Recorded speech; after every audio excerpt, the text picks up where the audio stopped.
So are we ready to get started here? All right, so good evening, everyone, and welcome to the November 16th, 2015 meeting of the Merrimack Conservation Commission.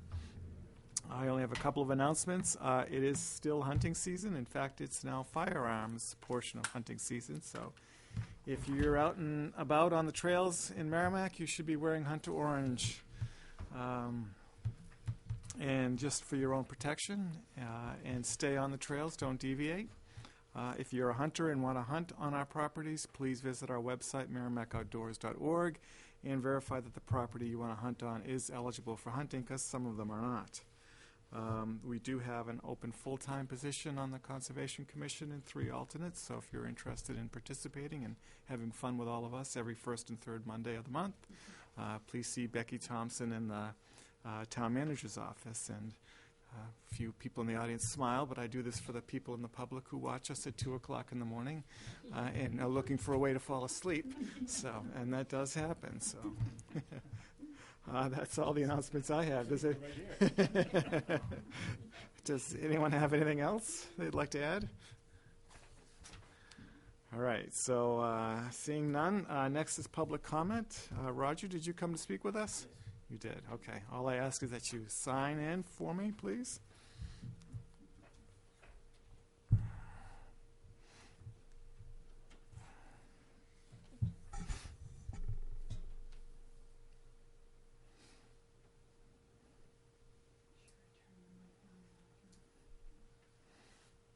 Yeah, should be bright light.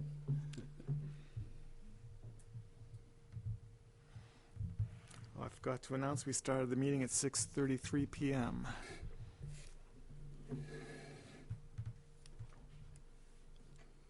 Hey, good evening, everyone. I'm just here this evening to represent the club, which is the Right Riders, about our concern that the subcommittee is removing our suggested trails from Appendix E, and do they actually have the authority to do this? Just a few comments that I'll read to everyone. If discussion on removal of these trails in Appendix E was happening at the subcommittee meeting, we feel that should have specifically been identified on the agenda, and it wasn't. As the president of the club, I would expect it to be common courtesy to be directly contacted by a subcommittee member on any matters affecting the Right Riders of this magnitude.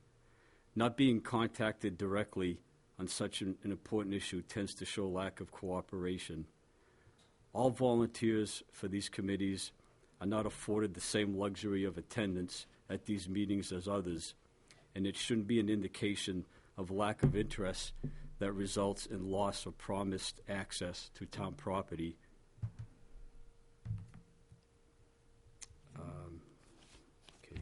There was no limit on developing the section of Right Rider trails. It was not written up this way in the plan. And if the subcommittee is using this as an excuse, then we feel that this is not right. We've worked very hard to become part of this plan as an accepted use, and we just aren't going to let it slip away from us. So I guess I'm just here this evening to ask is how the MCC feels about this, if they're going to accept this as a use to continue, or are we going to be totally nullified from the land? And that's what we assume, that the subcommittee is presenting this to you this evening. No, there is no agenda item for them to present anything to us this evening. The Appendix E is not on our agenda. It's not. It's not. I thought I told you that in an email. I thought there was something in the minutes that that Gage was going to present something this evening. Yeah, I'm just going to bring it up on the new business that we have some changes and some modifications to Appendix E, and this is going to be the first anyone ever heard of it. So it was not even something that's it's not certainly not singling out any group. It's singling out projects that haven't shown any progress. Mm-hmm. This is the one trail system right now that happens to be in that category. Right. So this is more of a procedural thing. It has nothing to do with any user group or any club or anything. Mm-hmm. This is more just how we're handling the project, how we're handling the stewardship plan going forward.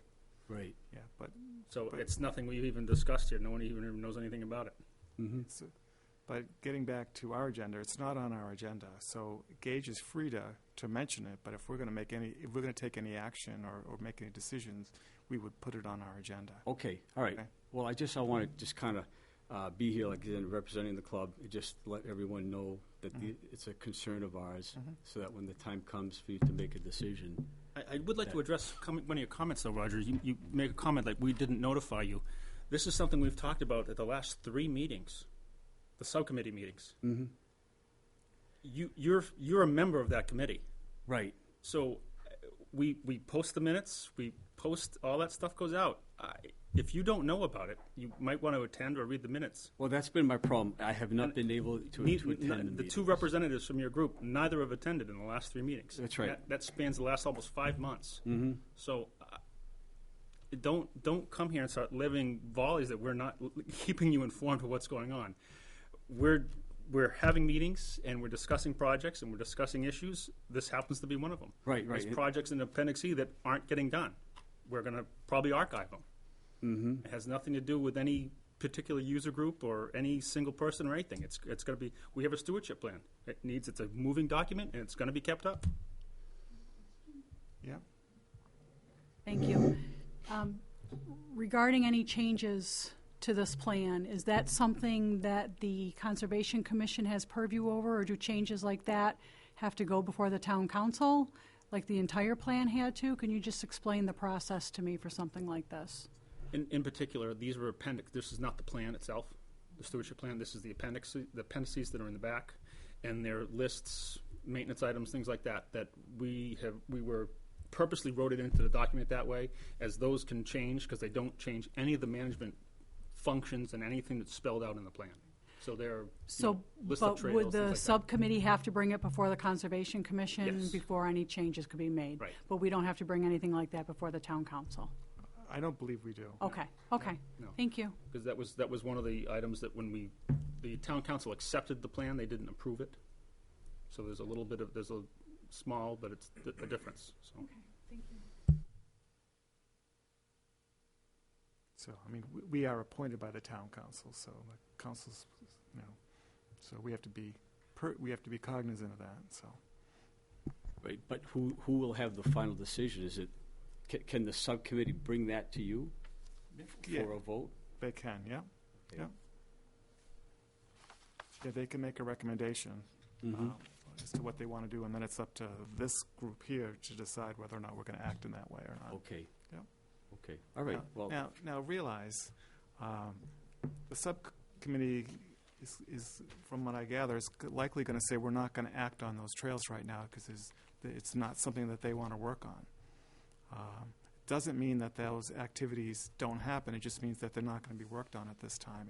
If there was enough people to get together and wanted to go through that activity, then that's a different story. But they're all volunteers. It's not like I can say it's your job. You have to do it. All I can, you follow what I'm saying? right, to develop our trails. Right. Exactly. Right. Yeah. So No, we feel it's our responsible Yeah. to lay these trails out, which is what we said we would do. Mhm. We just haven't had the time to do it. I completely understand that. Right, We're all in the same boat. right. So So- we feel like they're setting a time limit, which really wasn't indicated at any time, that you have so many months to do this. Yeah. Is that true? No, it's not true. But in this case, it's not months; it's years. This is we're going back and saying, look, here are all projects that we've been working on, all projects that have been showing momentum, and here's projects that don't. Right, right. We're going to start archiving the ones that don't. I mean, as far as I know, the last one on the original appendix is the gates. The gates which still are not done, and our trails. Right. So, Can I just ask for clarification too? When Roger's saying our trails, they're not really the Right Riders trails. They're trails that are classified for motorized use. Correct. Can you just explain for anybody who's listening what the allowable use would be for the trails that Roger's talking about construction of? They're concerned about particularly motorized trails. Okay. Actually, motorbike Yeah. trails. Yes, motorbike trails. The And- trails that aren't being developed are motorbike trails. All right, and we have letter significations for Yeah. classifications. What letter is this? Because I know you guys know It's a this D stuff. trail. Pardon me? It's a D trail. Okay, thank you. Yep. Just want to make sure people understand what we're discussing if anybody's watching. Thanks. Yeah. And as a final piece of our subcommittee, so your time on our subcommittee has actually come to an end Correct. in July, Mm-hmm. and you haven't been renewed, and there are other people interested in that spot. Mm-hmm. So I'm assuming you're going to allow Joe to stay on, and Joe's going to be the representative for the Right Riders. Well, yeah, Joe, I think Joe's term ends in 2 years from now, 2017. So he's 2017, right. yeah. So he's going to stay on? As far as I know, Okay. yes. Yes, Tim has already sent me an email on that. Okay. Yeah. So Roger asked, I asked Roger if he wanted to continue to participate or be reappointed, and at this time, Roger's not able to do that. But he has suggested someone else who can. So I suggested to Roger that person has to email me or send me a letter expressing interest in becoming a member of the subcommittee, and that we would likely want to interview that person just like any other person.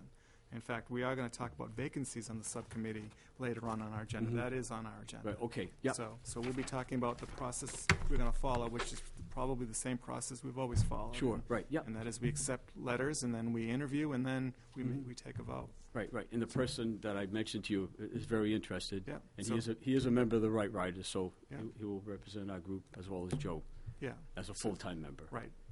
Yeah. So we'll be likely. I mean, if it changes, I'll let you know. But we'll be accepting applications for the Mhm. open spots. Okay, Okay. all right, yep. In fact, we're always accepting them. We just can't always act on them if we don't have an opening. Sure. We have 2 openings, as a matter of fact. Okay.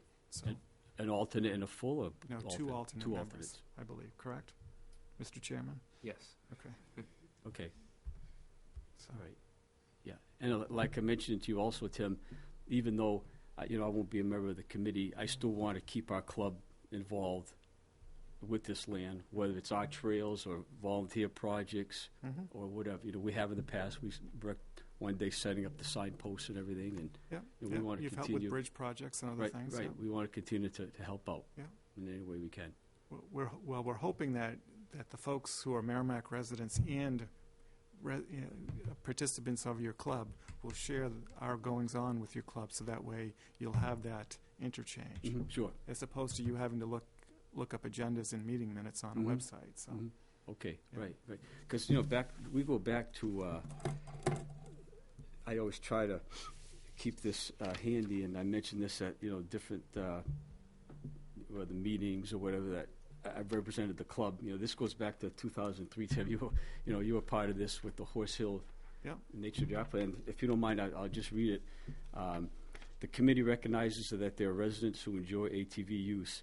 It is therefore additionally recommended that the appropriate town authorities revisit this recommendation if the following occurs.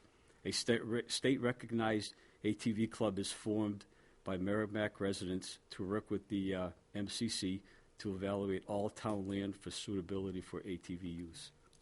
So we feel this applies still today. We're still around, we're still active, still registered with the club as a state, with the state as a club, I'm sorry. Yeah, so. Yeah, and like I told you today in an email, the new property that we're going to add to Greater Woods, there's no deed restrictions to motorized use on those either. It will not so- be. Right, but what we're going to do for uses on those and all that, all has to be planned. Absolutely, So- right. So, and that'll likely be planned through our subcommittee as to how they Okay. want to incorporate it, so. Yep, yep. Okay. That's the more important that we keep involved. that we stay involved. If you want to enjoy that activity, you should stay Yes, involved, Absolutely, Right. yeah. okay? Okay, So, all right, then I'm all set. okay. Thank you very much. Yep. Okay.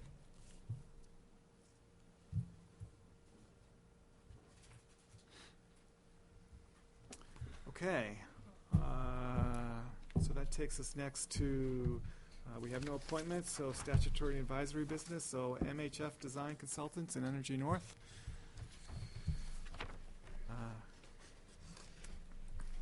Brought his own stander-upper.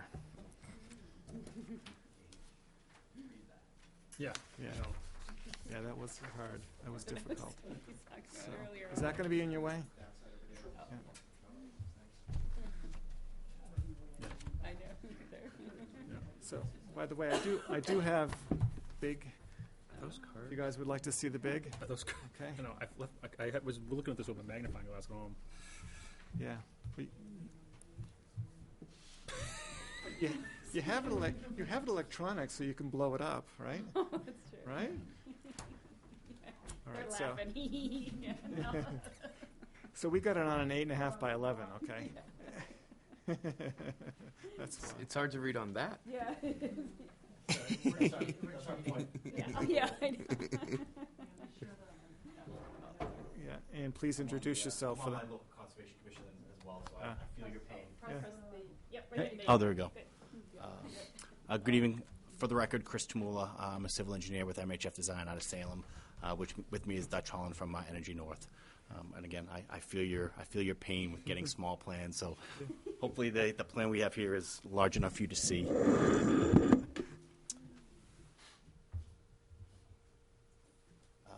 So what I have before you is essentially an existing conditions plan, kind of colored up, a little pretty picture. We're looking at the project, the property located at 140 Daniel Webster Highway, the Bonbons mobile station. As you can see, everything in gray here is pavement. It's a trucker stop retail motor fueling outlet. We have the retail canopy here with 3 islands, 6 fueling positions. We have a diesel canopy here with 4 islands and 5 diesel positions. Underground fuel storage tanks here, and about a 5,400 square foot retail store with a trucker lounge.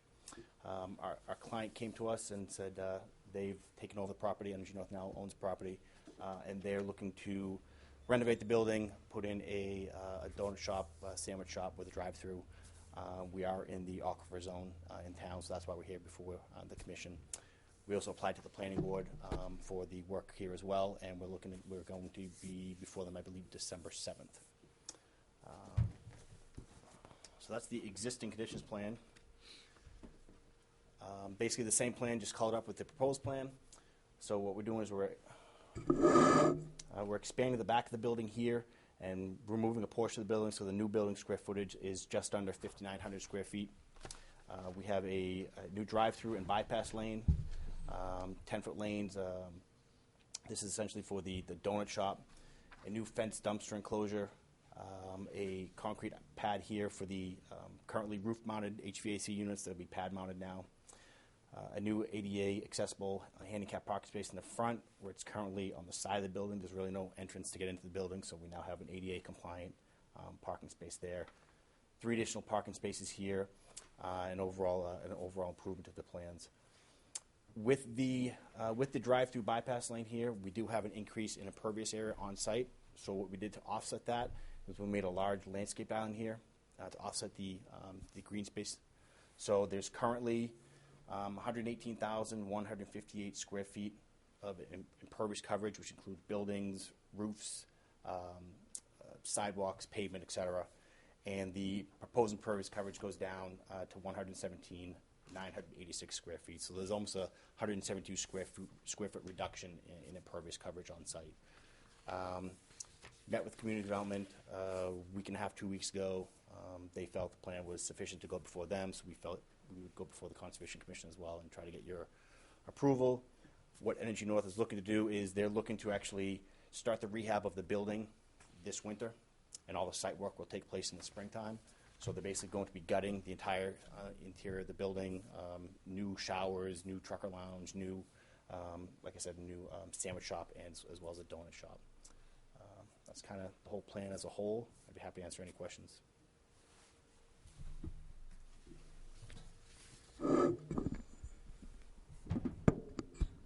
Anyone? So you're not touching the fueling stations, right? It's just the building. The only thing that we're doing to the building itself is there'll be some new imaging. The interior of the building is being remodeled. There may be some new canopy symbols, canopy logos, but we're not expanding the gas, we're not expanding the diesel at all. It's basically everything is interior building, Okay. and then the drive-through. Okay, thanks. changing roof line or anything like that? Yep, so I do have just a small, I have a couple of them. I can show the commission if you want. I can kind of pass these out. Because as soon as you said the AC units were coming off the roof, I'm thinking, okay, the roof's changing. Yes. That wasn't clear earlier, so. 3 copies, pass them around.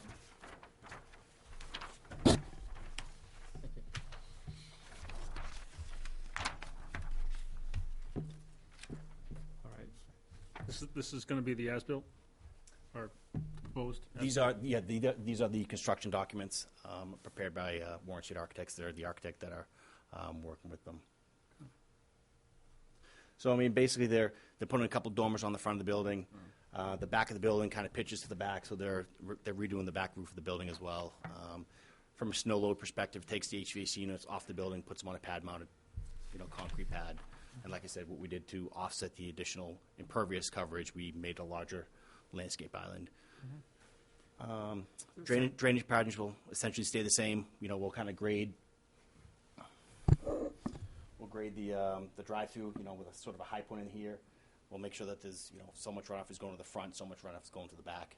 There's really not going to be any change to drainage patterns or stormwater or anything like that. So building water coming off the roof, is that going to be captured somewhere, or is it being captured It's now? currently, I don't believe it's captured right now. There's no gutters right now. So it just hits the ground and sheds whichever direction it goes. Correct. Okay. All right. It's a fairly flat lot, if I remember correctly. It's very flat, absolutely, yeah. Yep. Like a 2-foot change, maybe. Yeah, there's a Yeah. in the front corner here. There's a catch basin that collects sort of the front runoff. There's a catch basin in the back that collects the rear runoff. But there's really nothing. It's just a very flat, wide open, developed piece of property.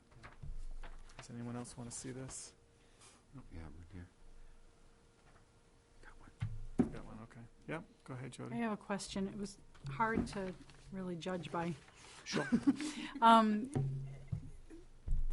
That's shrubs, like a hedge around the, 3 sides of the property? That's the existing tree line. Okay. Yep. And there's enough room to make that drive-through lane without destroying the Absolutely. hedge? Yeah, Okay. absolutely. I'm assuming that's a visibility buffer, too? So you can see the existing tree line, and the tree line is sort of, subject to our surveyors going out there and saying, okay, here's a tree, here's the edge Right. of a tree. The existing pavement line is actually where there's a little light pole here. So what we did, we just extended that pavement line out that way. Okay. The corner here you can see is the existing corner of the old pavement. So we're removing some of that, but then we're basically kind of putting it back with the other pavement. So Okay. there shouldn't be any impact to the buffers. Thank you. There's not much tree cover up there. No. Anyways, No. it's a pretty much open field. That's the old airport. They're tall bushes. Yeah. Yeah. Shrubbery. So when you remove the pavement, I'm assuming you're going to remove the next layer down. Absolutely. So are you going to create an ability for that soil to actually absorb water and all Yep. that? So obviously, there's you have your pavement thickness, your gravels, and everything. All the gravels and sub gravels will be removed. Yeah. Obviously, the new dirt will be compacted, but it'll basically be a grassed lawn area. Okay. The new green space is going to be just grass. It's right now we're just on grass. We haven't done. When I met with community development, they had said basically we had an existing conditions plan. We have this site plan itself. That was sufficient for them to go before the planning board and get they call it a waiver, a non-waiver site plan application, or something like that. I apologize. We haven't done full grading, drainage, erosion control plans.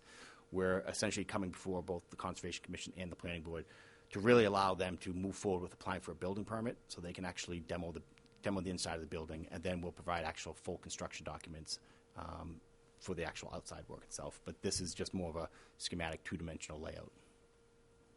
Are you intending to come see us again when we have full construction documents? Or I was not planning on it. Yeah, I'm not sure it's necessary. Yeah. It's not like Yeah. it's not a redevelopment to speak Right. of. I think it's pretty small change, but we have obviously some concerns about indigenous plants, and that's, so if you're not having much of a planting schedule, then it's not an issue, but, yeah. I really don't envision anything significant going back there. Maybe some daylilies, some low growth stuff. Nothing, nothing crazy. Burning bush. Yeah, no burning bush. They're everywhere. I own one. And it's everywhere. Yeah. Yeah. They're beautiful. So some of our common concerns with site development of any sort is we usually touch on fertilizer use. Where you're not doing a whole lot of new landscaping, but you will be doing some, we typically recommend that you test your soil first before even applying any fertilizer, even starter fertilizers, because you might be surprised that the soil that you either bring on site or that's there on site has the right nutrients to start whatever it is you want to start or maintain them. We found that some people on their plans will just say we're going to use 10-10-10 or whatever, and then we end up with all this phosphorus running around and leaking into our drainage systems. And phosphorus can do really bad things to water and aquifers and stuff like that. So like I said, we recommend that if you're going to do fertilizer with any landscaping, that you test your soil first, and then use a slow-release nitrogen, low-phosphate fertilizer. Some places where you get really close to water systems and stuff like that, we recommend no phosphates, but I'm not sure that's the case here because I don't see that. So just so you're aware, the other thing we typically look at is the use of salt in de-icing compounds. We recommend people that now that their contractors or themselves be Green Snow Pro certified. I don't know if you've heard of that. That's a great program done through the state. It actually helps limit your liability if someone should trip and fall. If you actually had a certified person who was applying it properly, your liability would be limited. So it works in your favor to have a Green Snow Pro certified person. And as well, when they're following the accepted guidelines of that, it's better for the environment as well, because they teach you better applications of sand, how to move the snow, what to be doing, and how to deal with ice without just throwing salt everywhere or stuff like that. So we typically recommend that. I know you're probably doing something on the site now because you've got lots of vehicles on site. So,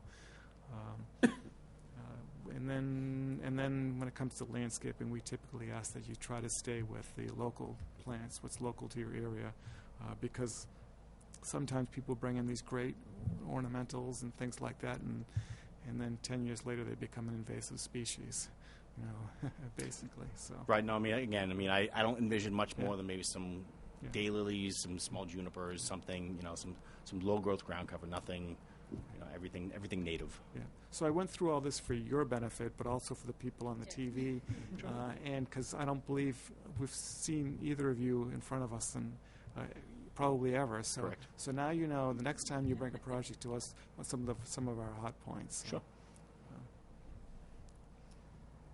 So my biggest concern with this was how that you do the right thing where you were creating the non-impervious area and remove all the old stuff, and it's better for your landscaping as well if you put in stuff that's got some drainage to it instead of it becoming a big puddle, a puddle on gravel as opposed to a puddle on asphalt. So.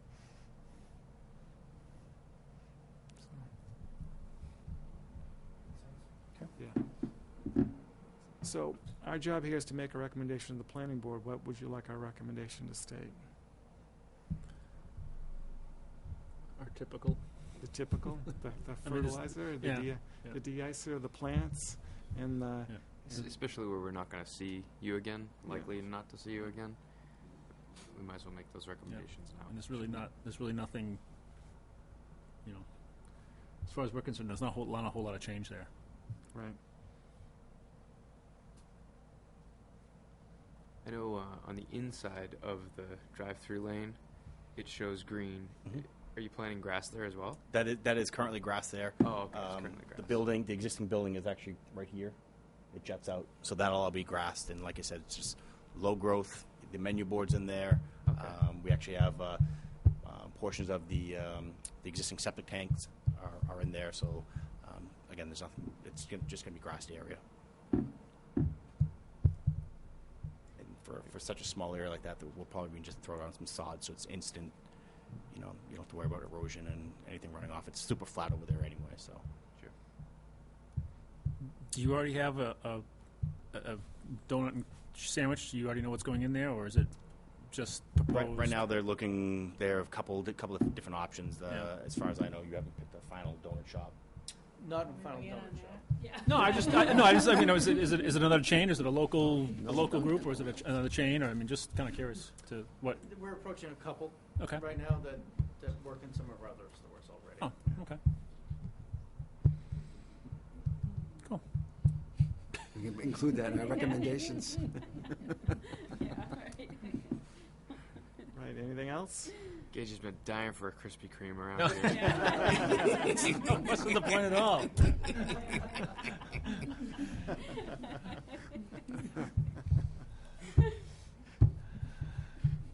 We good? Yeah, we're good. Good. All right, thank you very much. Great. Thank you very much.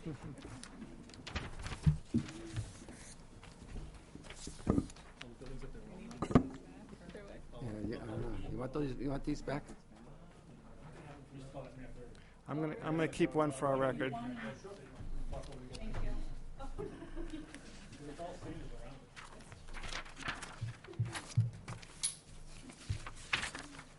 All right, so now we move on to old business and the Ned pipeline. This is the item that won't be leaving our agenda for another year and a half, probably. It's the marathon, okay? Yeah. So, I saw yeah, that, thank you. The power plant, are they thinking about bringing a new power plant? Okay. I didn't really understand their- So, a few things to go over. We're expecting final submittal, or the application submittal, I should say, on the 20th, which is Friday. If they hold to their plans, they'll get it right in there before Thanksgiving. If that happens, then FERC can move to the next step. And what do they call that? They could issue a notice of application. And when they do that, that means that we have. Where'd you get that? I got this from FERC when I went to Milford way back when.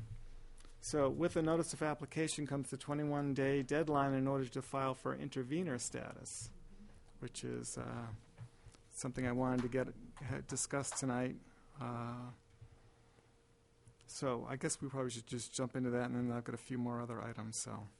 So intervenor status. On our agenda, I put a few web links for information about what it's all about. If any of you have been around, you can download this, or you can get it. It talks about what intervenor status is, responsibilities, and things like that. So, have you all had a chance to look into this, what it means? No? Okay. So, becoming an intervenor allows you to potentially have a say as things go on, and certainly gives you it's the only opportunity you could actually use to challenge this in a court of law if it was to move forward and be an approved project by FERC. So, but with that comes the responsibility that every time you submit anything against this docket, that you have to provide copies to everyone. And on this project, all the interveners could be literally hundreds of people. And if they don't all accept electronic input, you would have to provide them with paper input and do all those mailings and show that you accomplished these tasks and you didn't leave anyone out. They also have to do the same for you, which they have to make sure that you get all that information, which is a good thing because you want to know what other interveners are thinking about. Granted, their interests may be different than yours, but you do have to apply. There is an approval process to become an intervener. I think I printed it out, but I think because we are potentially a property owner and we are certainly potentially a property manager, that we fall within that. We are directly impacted. Yeah, I did print off the pages, so. Like I said, there is a time limit to all this, but beyond submitting and receiving submittals, you could become an intervener and then decide not to take any other action. You're not obligated to do anything at that point. You could become an intervener and then do absolutely nothing but just receive. So with that, it almost in some ways becomes a no-brainer. If we're going to be directly impacted that we become an intervener, we just have to realize there's a cost if we decide as a commission to make a submittal. And I say that as a commission because we are also public citizens too, so. Is the town, I know they're thinking about this too, We're preparing to apply for intervener status. so what does that do? I mean, we're gonna be we'll be separate entities? Yes. Yeah, okay. And the Yes. school district is also planning on applying, I believe. We're talking about it anyway. Yeah. So, in the interim, getting ready for this meeting, early on when the town brought on the firm that they have now, Joanna being the primary attorney, Joanna made it real clear that she is being paid for by the town and represents the town. If there was ever something that the water district, the school, the Conservation Commission, or anyone else wanted her to do or suggested that was in conflict with her responsibility to the town, that she wouldn't act on it.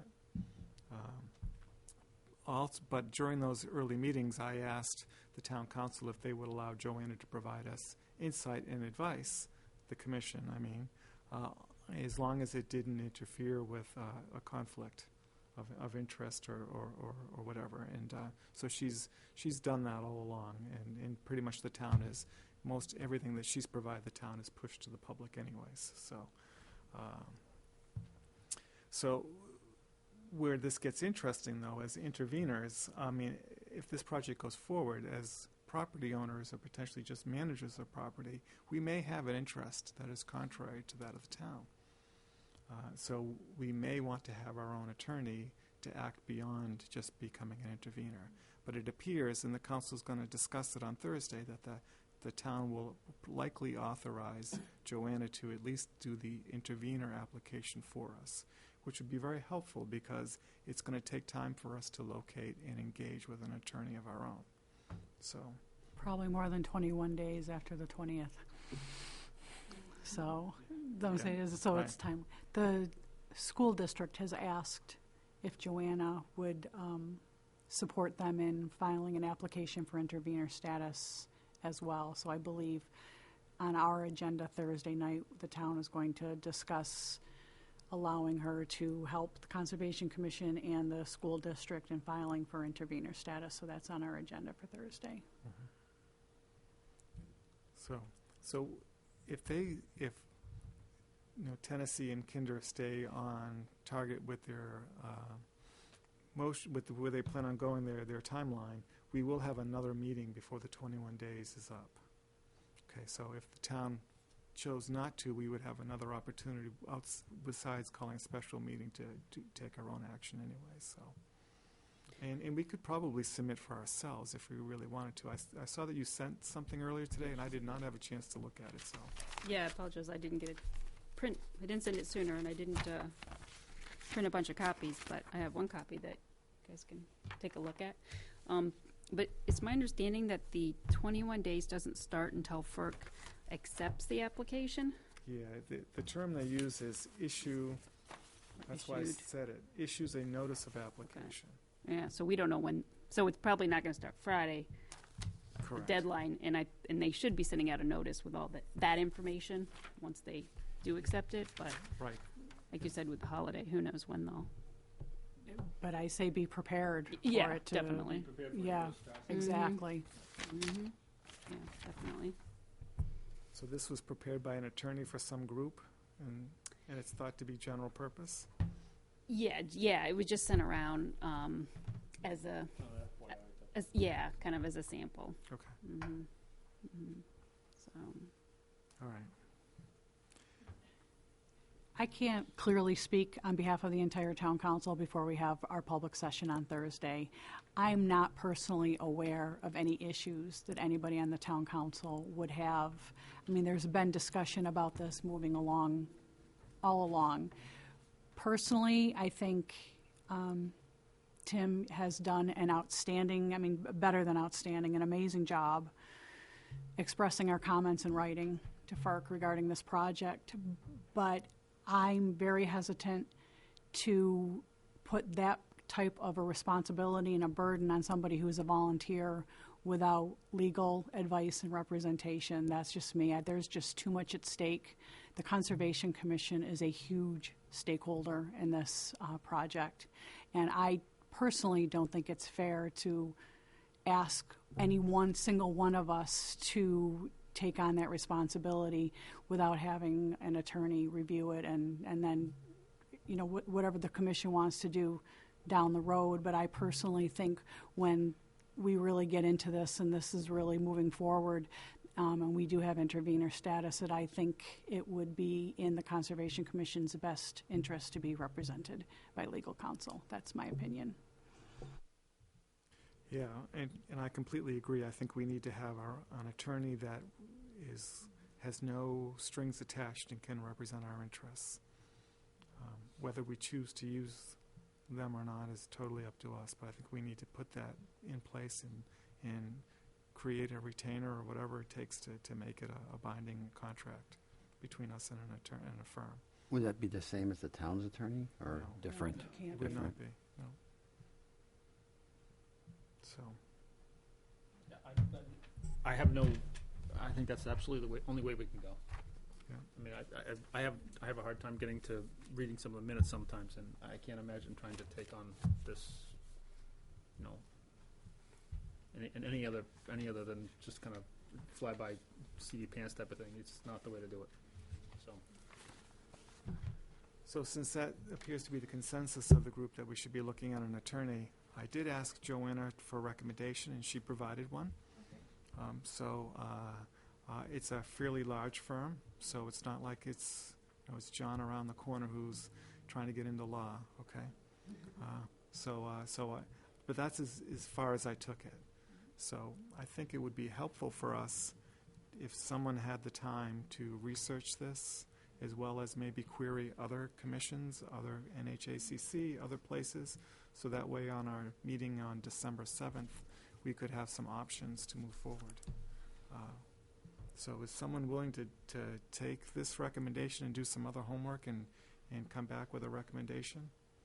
Yeah, Cindy? That would be great. Okay. Good. Okay, so I will... I'd be more than willing to try to help you when I can, but I got the next 2 weeks or so I'm out straight, and but I'll still, I'll respond. It might be late, but I'll get back to you. So if there's anything I can do, just it's not super time critical. Just let me know. And same here, Cindy. Okay, that's great. I appreciate that. Okay. What else? Yeah, so since we meet on the 7th, it would be good if you could summarize and provide that probably at least 3 or 4 days ahead of time to everybody. Whatever your comments are. Feel free to say, yeah, I looked at this one, not good, or this one's potentially good, or whatever, okay? But, we're going to be looking for you to make a recommendation, okay? If you feel confident that you can do that. Okay, if you've looked at them all and say, well, it's between these 3, I can't make a recommendation, then we'll deal with it. So, okay. And you said you have a name now? I do. Yep. So. Aaron Brockovich. Yeah, that's good. That'd be excellent. I wish. Boy, I haven't seen that in a long time. So You say that, but she actually has quite an extensive website. Oh yeah. If you've seen all the projects that she works on, and I completely suspect and expect that the recommendation we got from Joanna is a very, very well qualified firm, because she would not put herself out there for. Just right. Yep. So, Yep. and I have great respect for her. So, And it just, Yeah. this is purely anecdotal, but my expectation is if you reach out to other conservation commissions, I'm not going to be expecting very many of them to have retained their own counsel. I think this commission is highly organized. When you have the group of, is it 13 towns that are all pooling one attorney, and Merrimack has its own, I'm just don't have a lot of expectations, but just because other conservation commissions aren't doing it doesn't mean that we shouldn't. We have a huge stake in this. It'd be great to even get down to the point of understanding how we go into contract with an attorney, what kind of retainer, what kind of money we talking about, okay? If you can get to that depth, that'd be great. So, So would this be, say, after we obtained intervenor status? Or are we looking for this person to do the intervenor? right now, we're not looking for them to do the intervenor Okay. submission. I believe the town will take care of that for Okay, us. so it's going to be Something- post. Something drastic happened and they didn't do that, then we would probably have to Yeah. get together Okay. sooner, depending on the timelines of when the application really goes in. FERC actually Mm. issues their notice, so. Just check it. Thank you.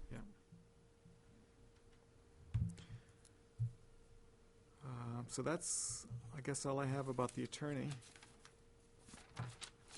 A couple of other things. If you haven't seen, apparently Tennessee Gas is going to do an open house on December the 3rd at Hampshire Hills from 6 to 10 p.m. And this is necessitated by the fact that they plan to file with the Site Evaluation Committee for the state. The Site Evaluation Committee. Has anyone started looking into their process, their opportunities for input, how they go about approvals, how we can give input, all that good stuff? That's confusing. Yeah. Have you looked into it? I just started to. It's, oh, yeah. Yeah. You've got to be a lawyer to read some of their info booklets. Mhm. So I think we are in a short order going to have to learn what SEC is all about, and we're not the only commission that needs to know about that, and the town needs to know about that. So it might be time for a letter to the RCC and say, hey guys, okay, new group, same game, right? Get Bob out of retirement.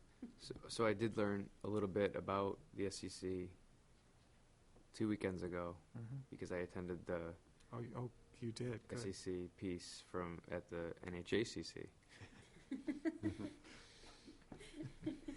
You're starting to talk like a defense contractor. Alphabet soup. Every acronym as goes. And the SEC has recently undergone a pretty significant change. And they have a full-time employee now, which is the biggest difference. Another pretty big difference for them is they have 2 members of the SEC makeup are just average Joe. That was a sort of a big change for them. They now have 2 people that are just, they're not employed by any state resource or state group. They're just, residents, so to speak. So, they did not clarify, however, how we get in front of them and how we comment to them, because that's just an unknown at this point for the people that we're presenting, who were lawyers.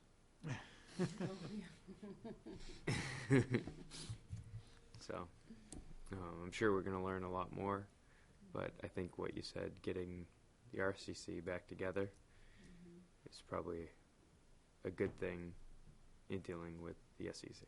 Yeah. Okay, so the other thing that I've been able to put 2 and 2 together with is, as you know, Kinder through their PR guy got a hold of me to try and talk about wetland mitigation projects. They have not made an agenda submittal to us. So I'm not doing anything until they make an agenda submittal. But they really want to have these projects in play because it's part of the SEC process. And as they file their application, they also have to start, their application either has to include or soon thereafter potential wetland mitigation projects. So I think they're going to be motivated soon to get on our agenda, so we should be well aware that suggestions or thoughts about wetland mitigation projects within our town is something that we're going to have to contend with coming up, okay?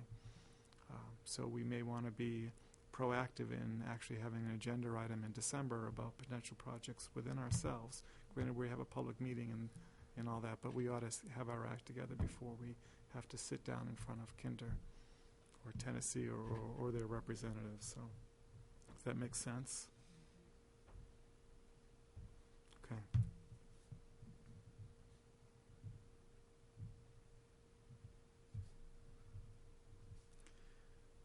All right. Any other things? Yeah. One, I just wanted to expand on the informational session that they're having. Yeah. The process, they've got it broken down into their little presentation for the first half hour of it, then questions and answers, and it indicated that they will only accept questions in writing. I didn't get a chance, I was flying through information as quickly as I could. I can't imagine how we would do it, but it didn't look like you had to submit questions in writing prior to. And then the end of the informational session is when they'll allow verbal testimony from people. And this is pertains to their application that they anticipate to file. The other thing I wanted to ask you about, Tim, because it was at the end of the week, last week, when we got the, I can't even remember, have we talked about the ACOM letter here as a group at all?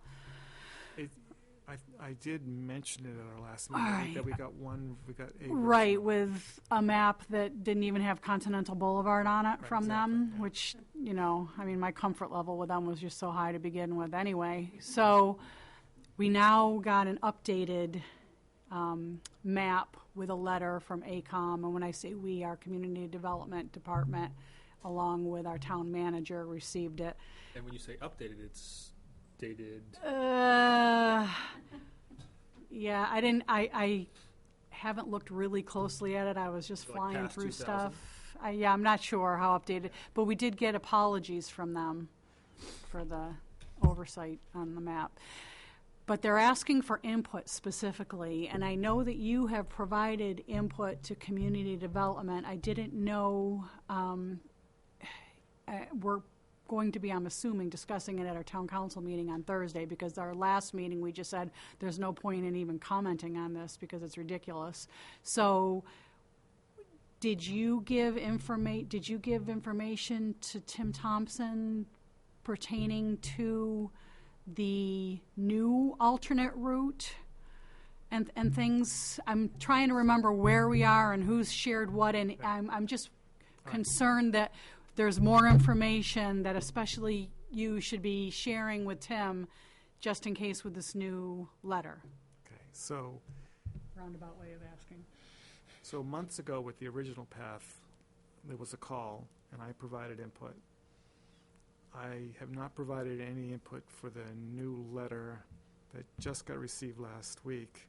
It was Friday, right? Yeah, or whatever. I've seen an email to that, but I have not looked at it, and I'll be happy to forward it to all of you. I don't think it's a public document, so it doesn't matter. Okay. The only comments I made were between between Friday and 2 weeks ago when we got there, or 3 weeks ago when we got the first ACOM letter for Continental Boulevard. I did comment on a few parcels in the general area that had easements on them or were owned by us or whatever, just to be clear that that people were aware of that, because one of the ones with easements on it took me by surprise, and Andy's records showed that. So, and then that spurred me to go dig a little bit deeper and stuff like that. So the short answer is no, I haven't provided any input. So, But I'm wondering if anything would change from what you've already so what provided. well, the original path was different. So, and they're looking for things within 400 feet of the path and all that. So or a quarter mile or half a mile, I forget the rules that they give. So I haven't gone to that depth with the Amherst alternative yet. Okay. All right. If you need any, I don't know that I could help you, but if you Okay. need any help, let me know. But I just wanted to make sure that everybody knew that letter was out there. I can't remember if there was a time frame now on when we had to respond to them by or not either. I don't know. I don't know. I was really busy this weekend. I worked for a good portion of it, so. But I know our community development department is working on it. Yeah. So I didn't give it any attention at all this week since. Okay, well, that's fine. I just, Is Kinder Morgan proposing to increase the pipe size? You know? I mean, I read something about that. the news article said Oh, the capacity, but not the pipe size? So supposedly the pipe went from 36 to 30. Right. Is But it going if back? they to- were- Capacity's going back up. Who knows? Yeah. Yeah, I haven't so seen what does that anything mean? formal. Yeah. More pressure? I don't, Or- I was trying to read into, what the pressure is, and I keep getting, well, that's the max pressure it's gonna be. And that's how they're changing supposedly how they're changing the capacity is by changing the pressure in the pipe. And Mhm. the 1400 PSI, whatever it is gonna be the max pressure when they're at full capacity, Yeah, okay. so. Also, I believe I shared with the commission that the Merrimack Village District had been contacted by Kinder Morgan about a public meeting, and the MVD said that they would only meet in public. The last time I asked, there was no meeting date set. There's nothing in the works as far as that goes. If anything changes, I'll let you know, because to me, that's a really, really important component, the fact that they're proposing all these different options without talking to the entity that takes care of the town's water is crazy to me. But if I get any information on that, I'll be sure to share it with you guys. All right, and no survey agreement, I take it. Nothing. We've heard nothing. Okay. There's just so many rumors out there that people are saying that they think because people on the town council didn't answer when the question was asked, so now are they agreeing to have a member of the town present with them when they survey? So does that mean they've agreed? And I'm not sure. And people are like, oh, well, now the town's agreeing to let them out there without anybody from the town being with them. And it's not true. There's no agreement. So since we threw it out there and there was a little bit more discussion following our take it or leave it offer, there's been a public discussion at the town council level about it too. And the consensus of the town council was to leave it as it was. And there's been no change. So whatever rumors are floating out there for why people are, thinking of things that aren't true, there's not been any movement on that. Okay. And I would be sure to tell you guys too if that came to fruition. All right, so that's all I have on the pipeline. Anyone have anything else they want to discuss? Okay, so we'll move on to new business. The Horse Hill Nature Preserve Subcommittee charge. So I believe I provided you all in the backup information that goes back to the master plan that was done back in 2003. 12 years ago. And as well as the definitive plan, which was 2006. But essentially, there is very little guidance as to what this subcommittee is going to be about, except for that it's going to be 5 to 7 members and it needs to meet quarterly at a minimum. So this agenda item, which I did let the entire subcommittee know that we'd be discussing this tonight, but no one actually got back to me and said that they wanted to be part of the discussion or wanted any of the backup material, so I did not forward this backup material to them. Yeah, okay. I was kind of surprised by that, but so maybe I should have been more proactive, but kind of is what it is. So what I'm expecting to do tonight, though, on this agenda item is to discuss a draft that I put together, which is basically the Greater Woods Subcommittee charge with only a few minor changes besides the name to protect the innocent. And then get some sort of consensus that we're on the right path and then agenda it for our next meeting when we're going to be discussing the parking lot, hopefully. Kyle said he's made progress on that, and then at that meeting, we would accept a charge or for the committee, and hopefully we would have more participation at that meeting. Maybe those folks all thought that at the parking lot meeting that we would do this as well at the same time, because that was the general consensus I had, is we'll do it in November when we're talking about both things, and the parking lot got shifted out.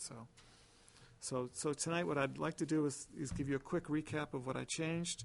So it's, like I said, it is the Greater Woods Subcommittee charge, except for the names have changed. I did change the alternates to be for 3 years, where the Greater Woods is for 1 year. And there were no official alternates in either the Horse Hill Master Plan or Definitive Plan. We've added 2 alternates along the way, and I've gone with 3 alternates altogether to be consistent with our 2 other properties. The Greater Woods charge is also very similar to the Wildcat Falls charge. There are a few minor differences, and I'd have to go back and look at them. So this is kind of where we're at, and tell me what you think. Do you want to do something different? Do we want to add things? There is no language that talks about removing someone, like if you miss so many meetings or anything like that. Don't know if you want to get to that level of detail. I thought we put that in I thought we had that in the Greater Woods. We didn't have that in there? Or is it in ours? It's in our bylaws. So the MCC bylaws state that if you miss 5 consecutive meetings without cause or whatever. Yeah, whatever language, that we could recommend the town council remove you. But we don't have the authority to remove any of our own members because we're appointed by the town council. Only they can do the removal if they so choose to do so.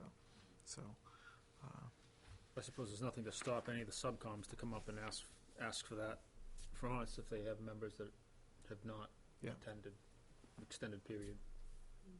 Yeah.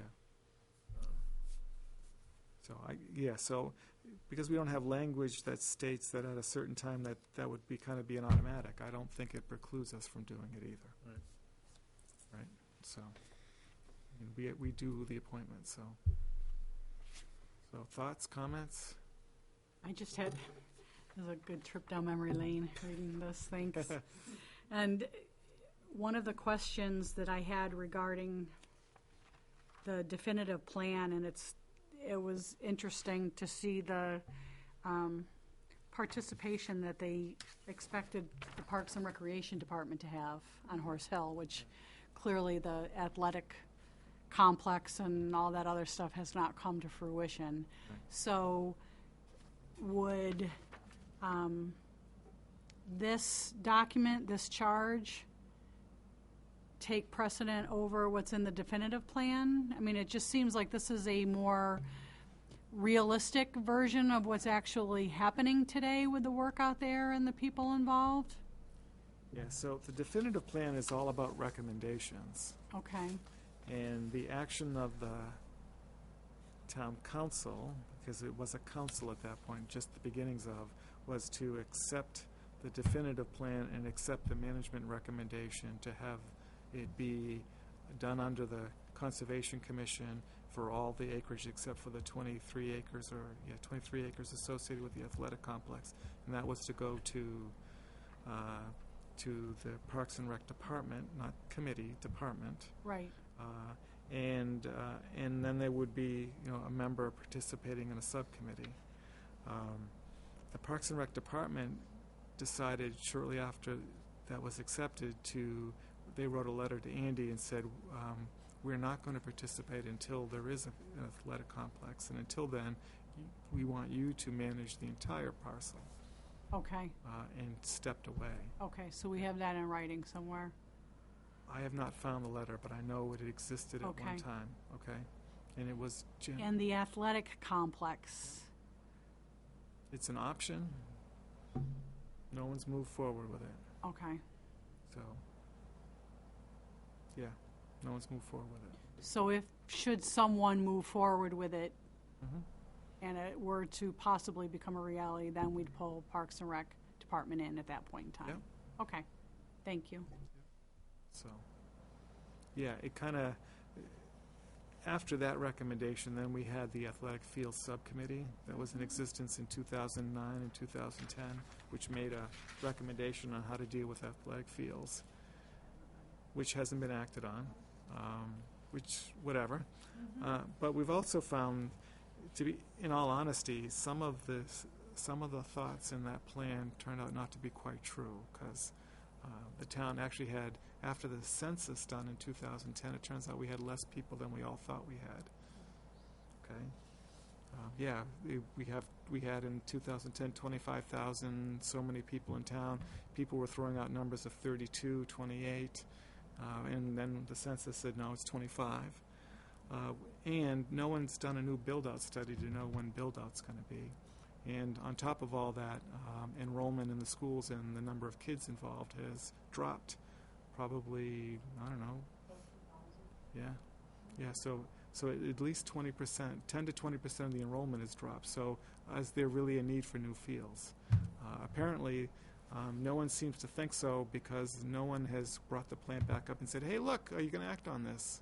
So, and even though I was part of all that stuff, I have no desire to do that. I don't know if that's entirely accurate, Okay. because there's a lot of private fundraising going on, and there's still a lot of field rental going on. I mean, more so than ever. I mean, we're in the middle of it right now for Lacrosse Boosters Club. I mean, we're renting fields, so it's not. I mean, there's definitely a need still for the fields. It's just that there's. Okay, fine. We'll just pay for it and go. So we're gonna pay someone and go somewhere else, which kind of stinks. But it's there's still a need. All right. Yep. So if someone wants to act on that, they'll have to take it up with the town council. So That was you were on that fields committee. I was. Yeah. Yeah. In fact, when it ended, I wasn't a counselor. I was when it started and not when it ended. So. Yeah. So. Yeah. Okay. So, back to the charge. I think it's great to have all three be similar. Yep. You know, so I think it looks good. Yeah. Mm-hmm. It doesn't mention anything as far as term limits for the chairperson, vice chairperson. But it does talk about them being voted on annually at the third quarter meeting. Right. Do any of our other subcommittees have a term limit for the No. chairperson or vice chairperson? No.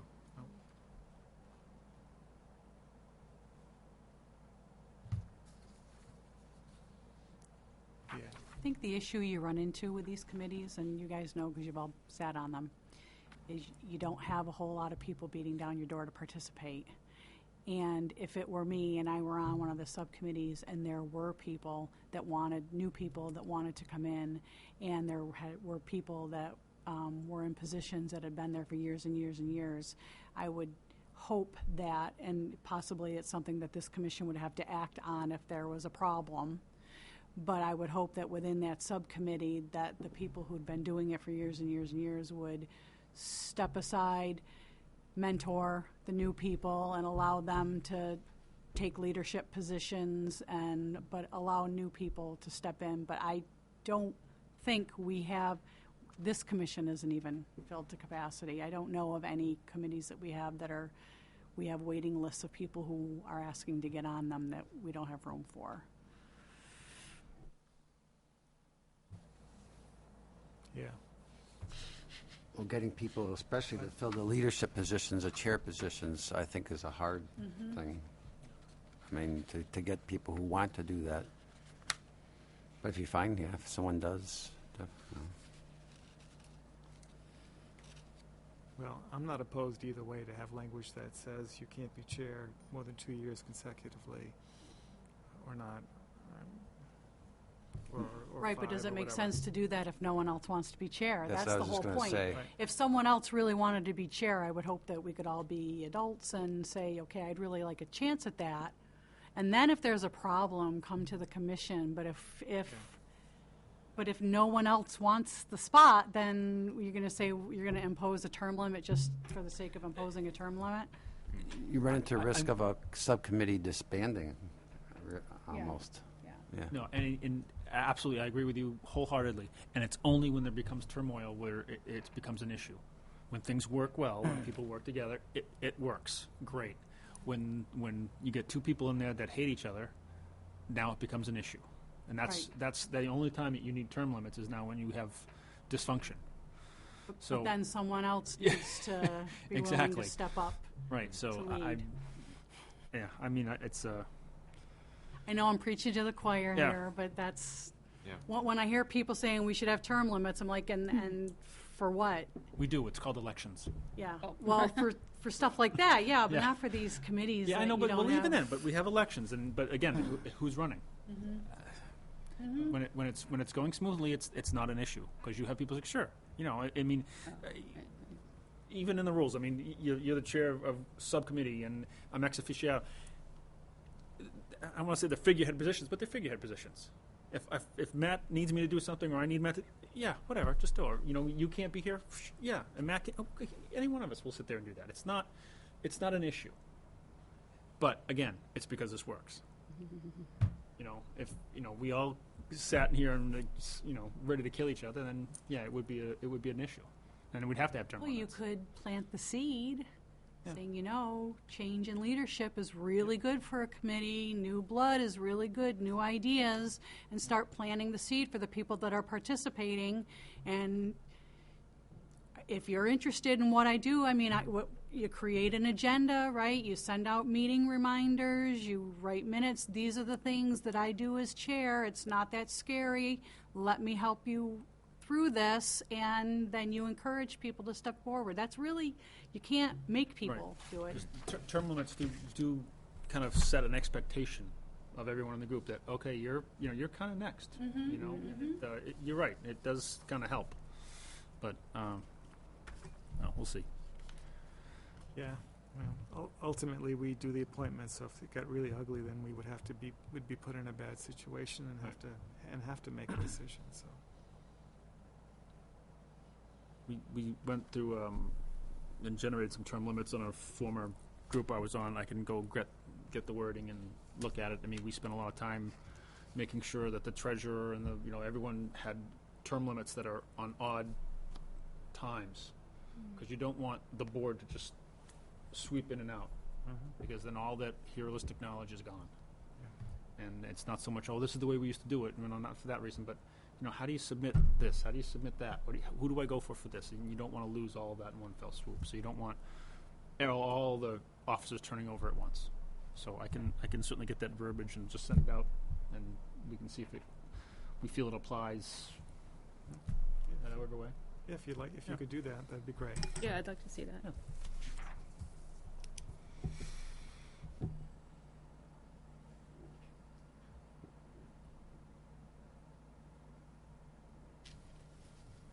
Yeah. Depending on what it looks like, we could do it for all of them if we really wanted to, so. But I just like the idea of getting everyone Yep. pretty consistent. Yep. So we've got everyone on the same calendar appointment schedule now, which took us, 2 years to get right, so. Small baby steps, right? Well, we've come a long way from the beginnings of Horse Hill. Yeah. I mean, at that point in time, that was the biggest game in town, and now look how far we've come.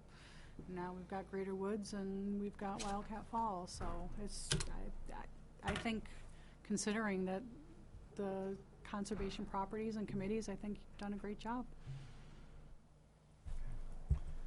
All right, any other comments on the charge? Nice job. Yeah, well, it wasn't hard. I just took the model. But that was the whole reason we did that. Right. So there's no reason for the subcommittees to be that different. Yeah. So. Okay. All right, so what I'm going to do then is I'm going to agenda this for a final discussion at our next meeting, pending some potential new language. All right? Sure. Okay.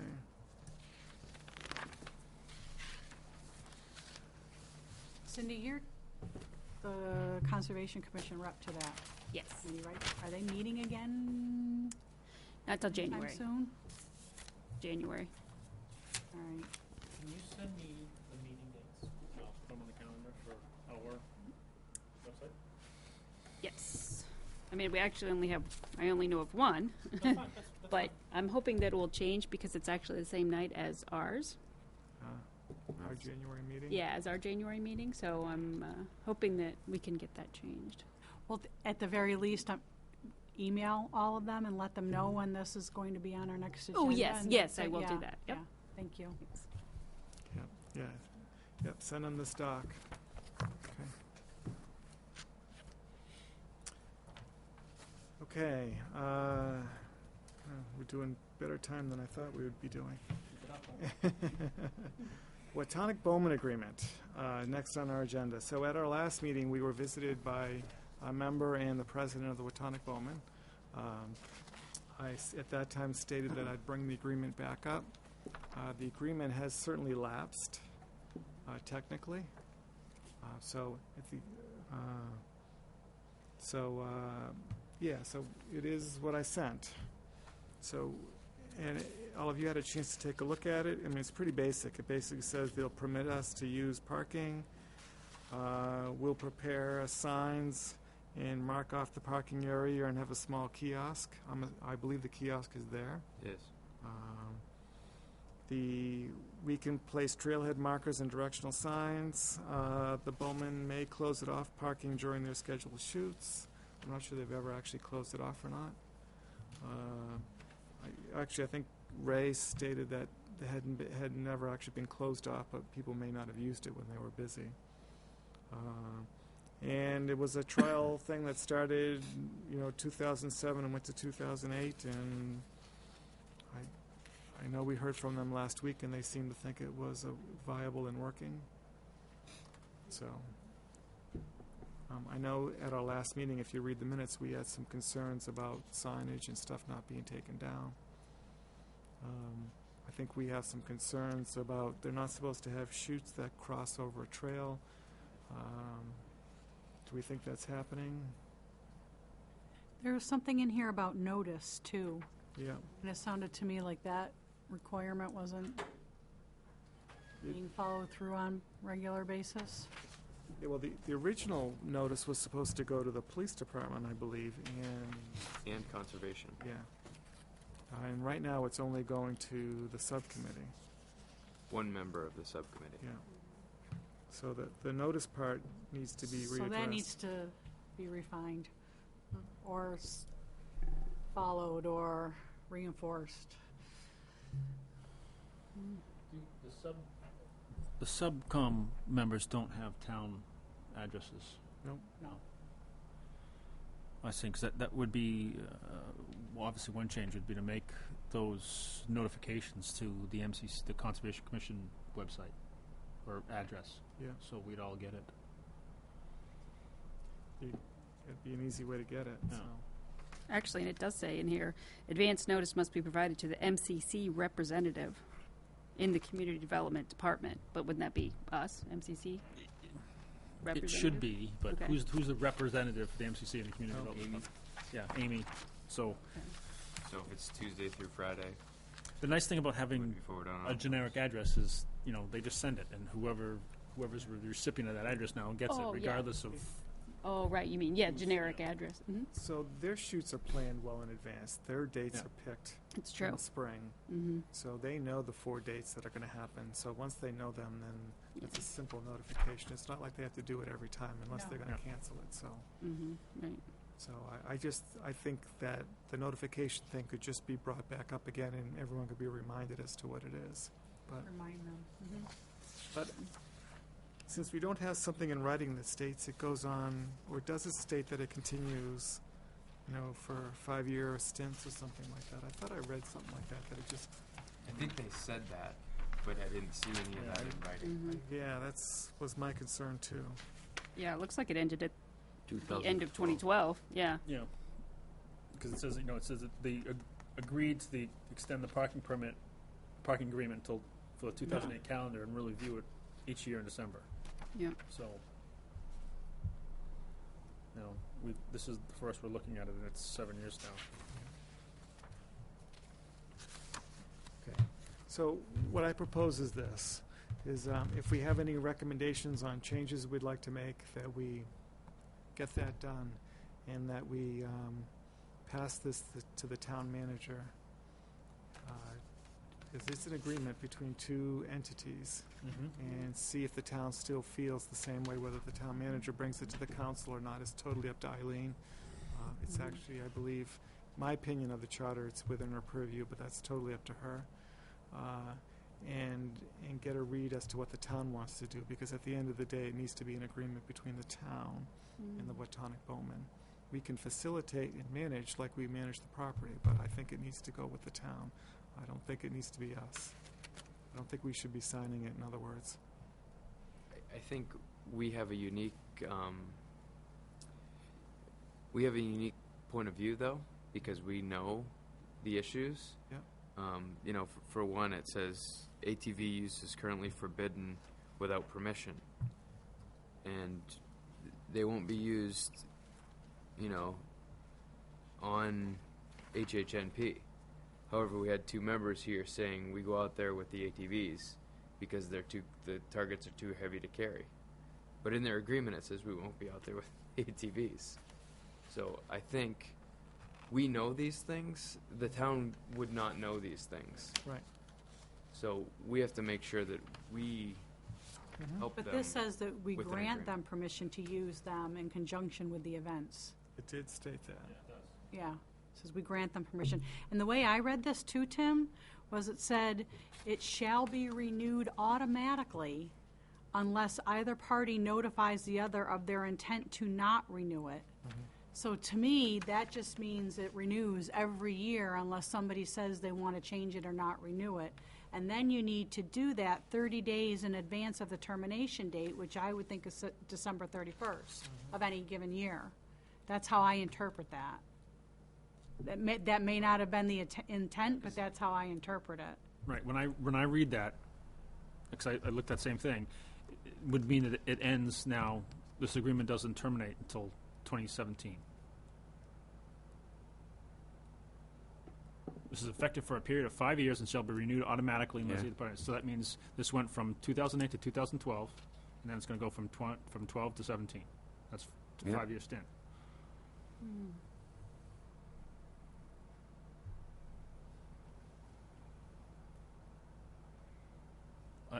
Item 4, the very last one. Yeah, well, I'd see how you See could that. interpret it that way, yeah. Yep.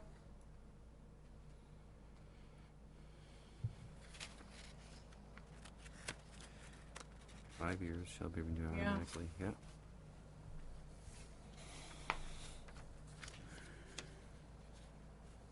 Yep. No, I agree with Gage. Personally, I don't think that handcuffs us in any way. No, I don't either. Yeah. I mean, I think that says right there, unless either party notifies the other an intent to review it. So, So we didn't notify intent to renew it, but I think we may be notifying with the intent to amend it. Yeah.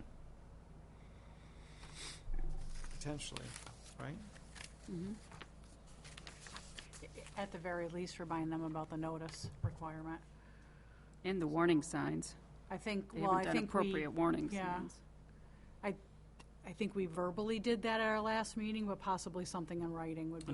and we can also just make sure they have the address for our conservation, MCC, the conservation Yeah. address. So at least someone here is getting notified. We can get that word out. And I don't think it's a bad idea asking the town manager to review this and let her know that we've been taking a look at it, but I tend to agree with Gage about the 2017 date. Yeah. So they may not even know this exists. Oh, they will now. You know. Okay. So then,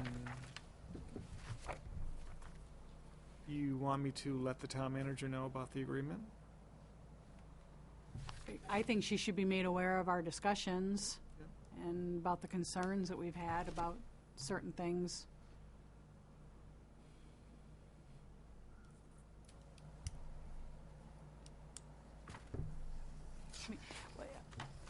at the very least, it will remind people about, you get written agreements and they go on for years and years and years, which it's not a bad thing, but sometimes agreements are not adhered to, and you need to bring them back up and discuss them and say, here it is, and have a formal discussion in order to remind people about, okay, this is what you agreed to, this is what we agreed to, let's stick to it.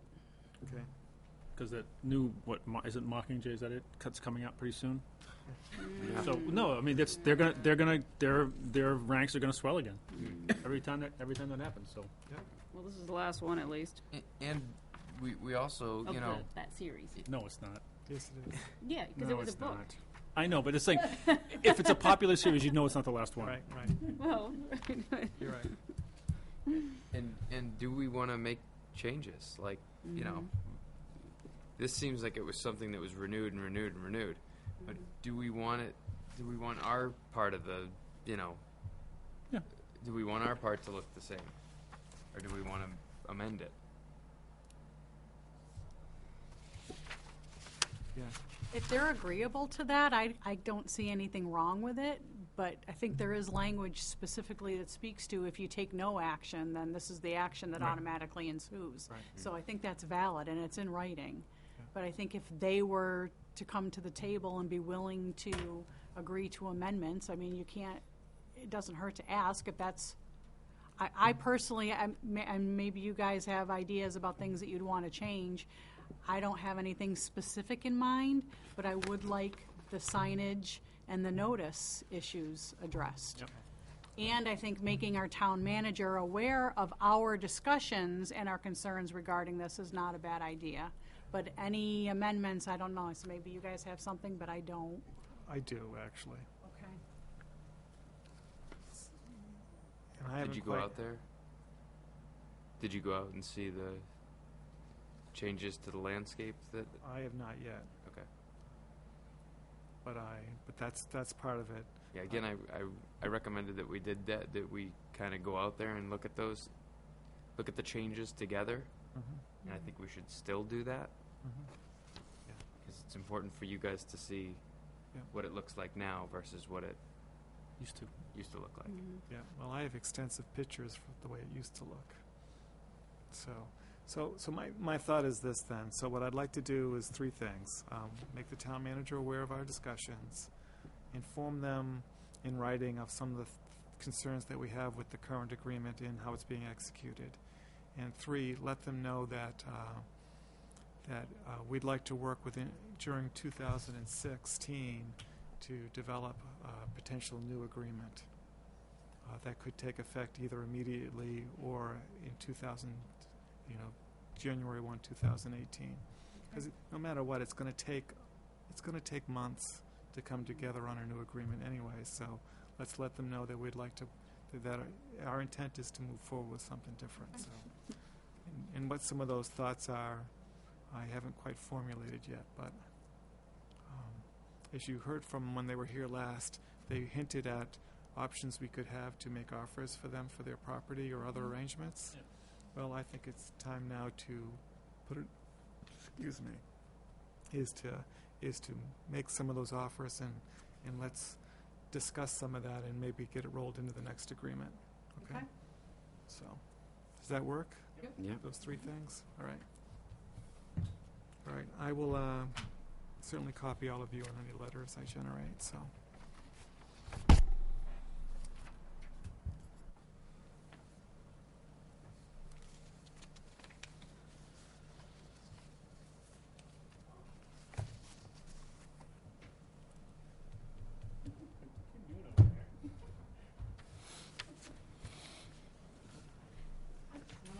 Dropping stuff. Okay. Deed restrictions versus conservation easements. So I also gave you lots of good reading about that. Basically, I know I forwarded the email from Chris that he sent right after our last meeting to talk about the benefits of working with the group. I also forwarded to you stuff that came around because Steve Walker, who is the LSIP coordinator for the state, also LCHIP or his department. There was a conversation about charitable trusts. So you all got that information about charitable trusts as well as the responsibilities for conservation easements. I thought that was appropriate. I forwarded to you also a recommendation from the town's attorney, or law firm, I should say. Matt is a member of Drummond Wilson. Did I get that right? Woodsum, okay. So we got, actually I went to Joanna first, and I went to Matt and Carrie first and got to Matt, and Matt made his comments, which were a little bit different. And something I didn't forward to all of you is the RSA that Matt referred to.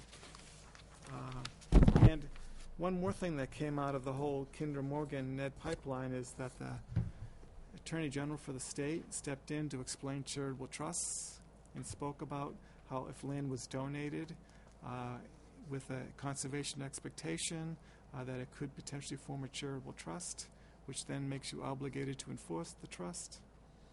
So just what I found curious about that is oh, by the way, in the current path and alternate paths are properties that were donated to the town for conservation.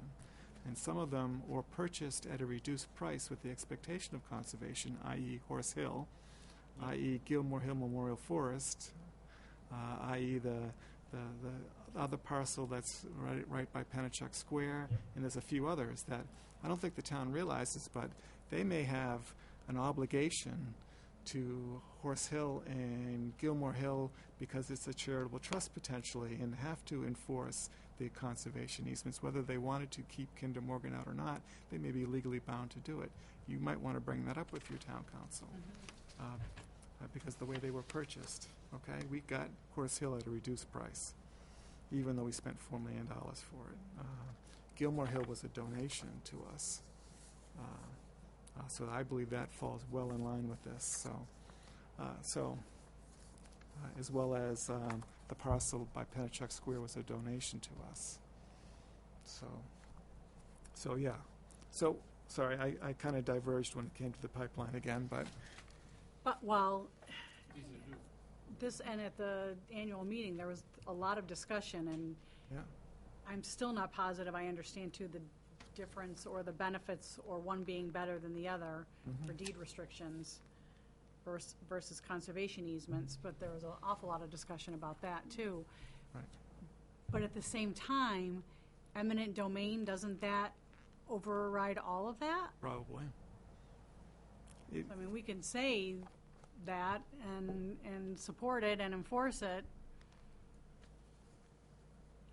but there's still the possibility that the federal government could come in and say, no, we're taking it.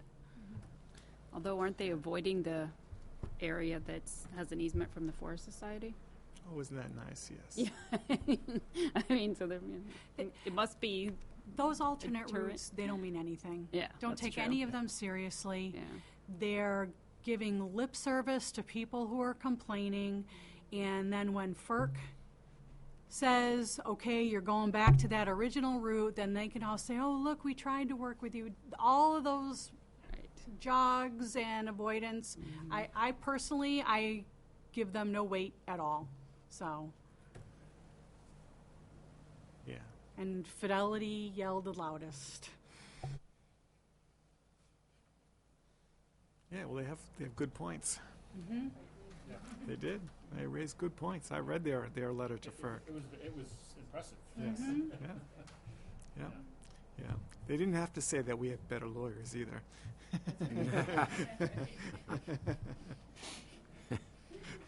They certainly have the financial ability to defend their property. Yes, they do. So, all right. So, long and the short of it, PLC, what that introduces is a third party that could help us enforce our our conservation restrictions, and support us with the defending of it. Where in our current situation, it's really up to us as a town to defend ourselves. And we potentially could be defending ourselves from ourselves. But if we were to implement something now, would it be valid for this project, or would it have to be something that existed prior to the application for the project? That's something I don't understand clearly either.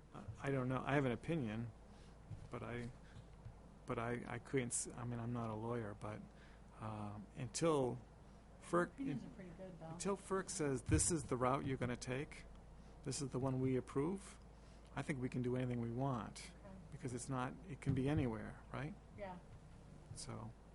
And it's not like we don't have, you can go back through our minutes, we don't have history from years ago of us talking about doing something like this anyways. Right. And this was long before Ned was even on the horizon, So. or on our horizon. Yeah, that's my opinion. Okay. Until the route is set, we can do anything we want. Because I could sell a parcel, right? You know, Right, yeah, you know, no, that's true. You know, Dr. Ansdale could sell her house, Yeah. okay, and they don't have to worry about dealing with her, okay, right?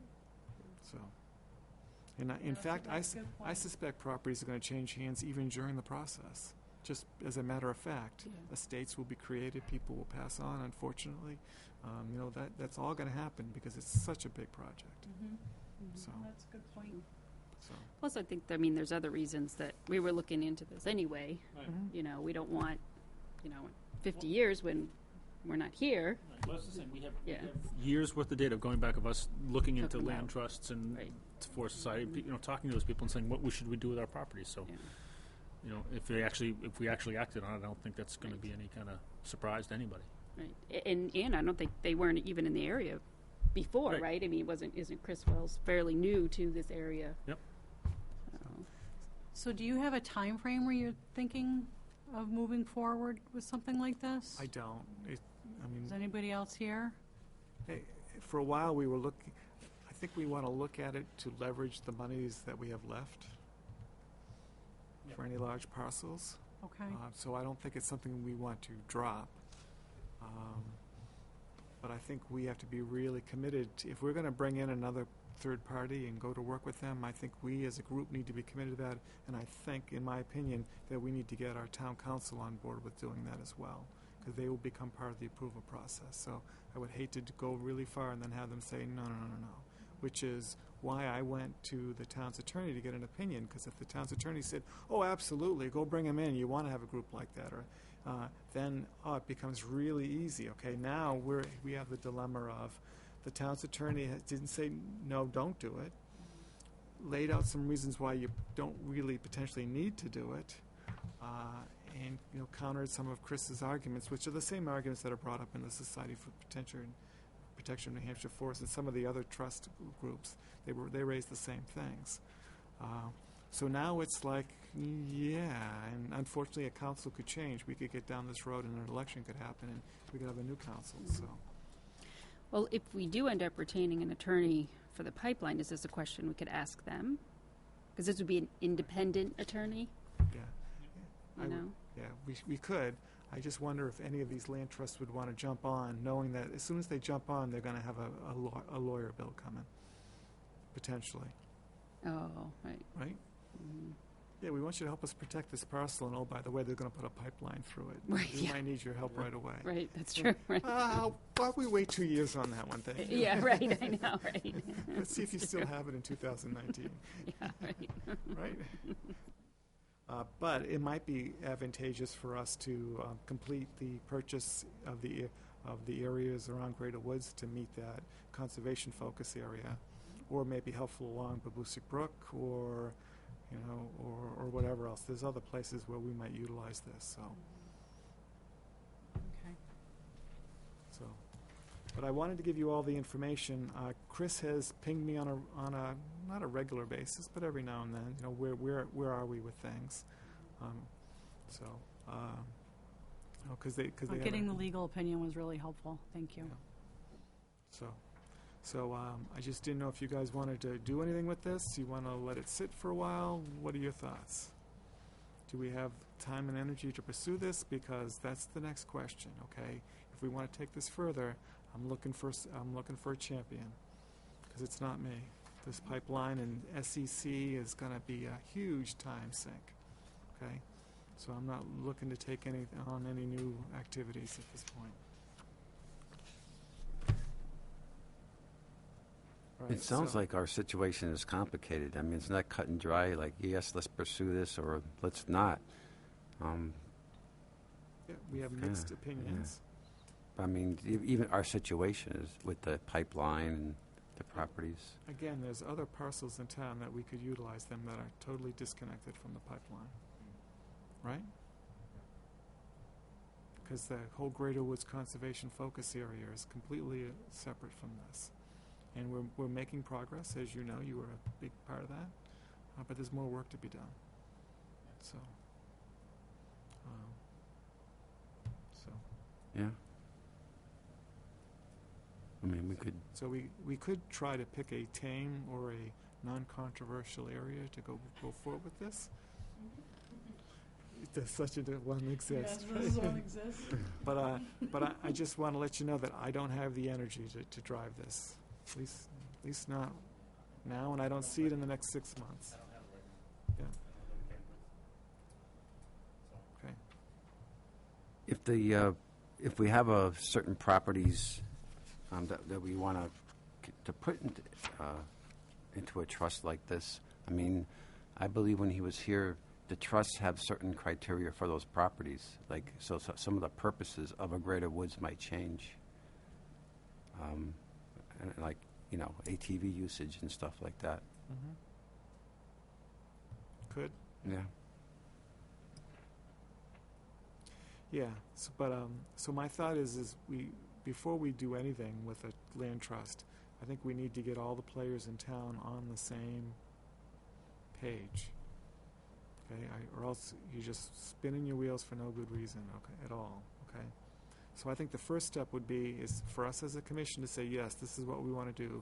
Have someone who wants to champion it, and then take it to the town council through whatever path we want to get there, through the town manager or whatever, and see where they're at. Because without them, because they get to say the eventual yes or no, as we saw with our recent purchase. Let's make sure we're all on the same path here. We're all on the same page. So, and not unless you see it another way. I don't want to dictate this. Right? Does the commission want to go that route with some properties? Right.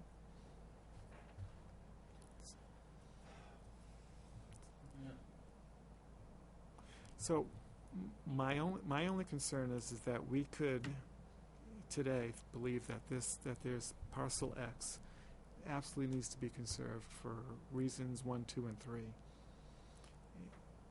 And if we got the purchase, we put our conservation language in the deed, theoretically, the town could decide that, oh, by the way, we really need to put a school on that piece of parcel. I'm sorry.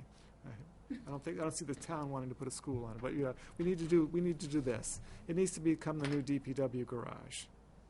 Okay? There you go. That's more likely. Right, new DPW garage. Yeah, on a conservation parcel. But Salt storage. it is theoretically possible that the town could move forward with it if it's just ours. If you have a third party involved, you've got another player in the game, another person with skin in the game, and another person who can throw darts at you, could raise a legal objection. It doesn't have to come up with my grandson jumping up and saying, no, my grandfather, when he worked on this was supposed to stay in conservation forever. And, but he's hopefully not a pauper, but he can't afford a lawyer, and therefore it doesn't happen, so whatever, So. And as So- we If we know, were to do something like this for Greater Woods, would it be for like different parcels of Greater Woods, or would it be for the entire Well, Greater Woods area? it would have to be parcels because those are the legal entities, so. Okay. Because it couldn't backdate anything that already exists. So it might be a good idea to look at, No, it doesn't have to be. We can go. We could take one of our parcels and drop a third-party easement over the top of it. Yeah. it might be a good idea to look at the parcels that you might think would be at greater risk for development, should something like that come to fruition, and start with one parcel and go through the process and see what it takes. But if it just seems to me the logical sense would be to look at something that you think would be a biggest risk for development, because that would be, in my opinion, probably what we'd be trying to stop. It was before you were here, but we do have a decision matrix as to, to rate parcels as for our purpose. I mean, things that we want for conservation, and one of the items is its ability to be developed. So that's a pretty Jody's on the right track. If we wanted to do something like this, maybe a single small parcel or smaller parcel that you think might be more at Yeah. risk than another. Baby steps. Yeah. I mean, I know probably the trust is going to, they're going to want to see, if they're going to go through the effort of doing this with us, they're going to want to see more Right. than one, I would think.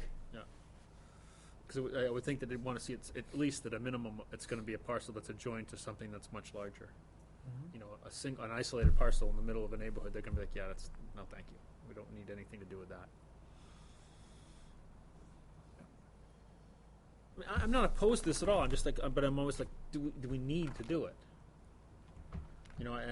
I'm. I have Well, the same question. This I is why I think- brought it up. I think is right now we don't need to do it, but again, in 50 years, Right, yeah. we know what happens to some conservation commissions. Yeah. Like we just, there could be nobody here that is really working for Yeah. the properties, and they could just go. I think maybe after the new year might be a good time. Well, especially if everybody's going to be busy with the holidays and budget cycles coming up. So it's like if you wanted to have something put together and brought before the town council, you wouldn't want to do it much before February anyway. So we have time. It's not like we have to do it right now. Okay. Because we're starting into budget season, and not that you can't do it then, but I'd probably try to avoid that if it were me. If we can come up with a list of properties or parcels that we're interested in doing this to, if we are interested, yeah, I don't have that. Well, I have the matrix. I don't have the assessment. All right. Well, if you want to do the homework in the meantime, be my guest. Yeah, I mean, I just want to make sure that we want to do this, and we want to do it to what parcels. Well, there's two issues, right? There's whether we utilize their services to help us purchase properties, and then there's also using, giving them an easement on existing parcels to protect them forever. Right. Right? So I guess those are the two. Yeah. There's two ways. And Chris's thought when I spoke to him by phone was the second is probably if you're going to do a test case, the second is the easiest one because there's not yet another party involved. Okay. It's just them and us and our approval cycle. So to answer your question, I'm not opposed to doing this. I see benefit. I think we'll have to weigh the value once we understand money as well, because money, there is a value to the dollar. So are we being prudent with the taxpayers' money as well? So we'd have to pick the right parcel and understand what the costs are and all that, and then I think it has to be done in unison with the council. In fact, I'd want to get that approval at this, early, at least a verbal. So. I mean, we have new property coming into our possession.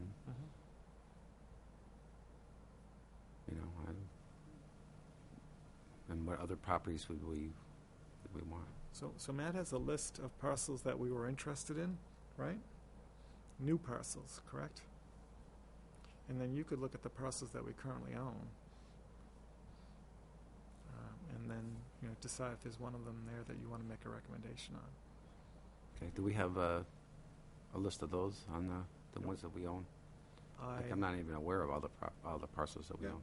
We have a map. Needs to be updated now, but, yeah. actually, I think that might be with the RPC.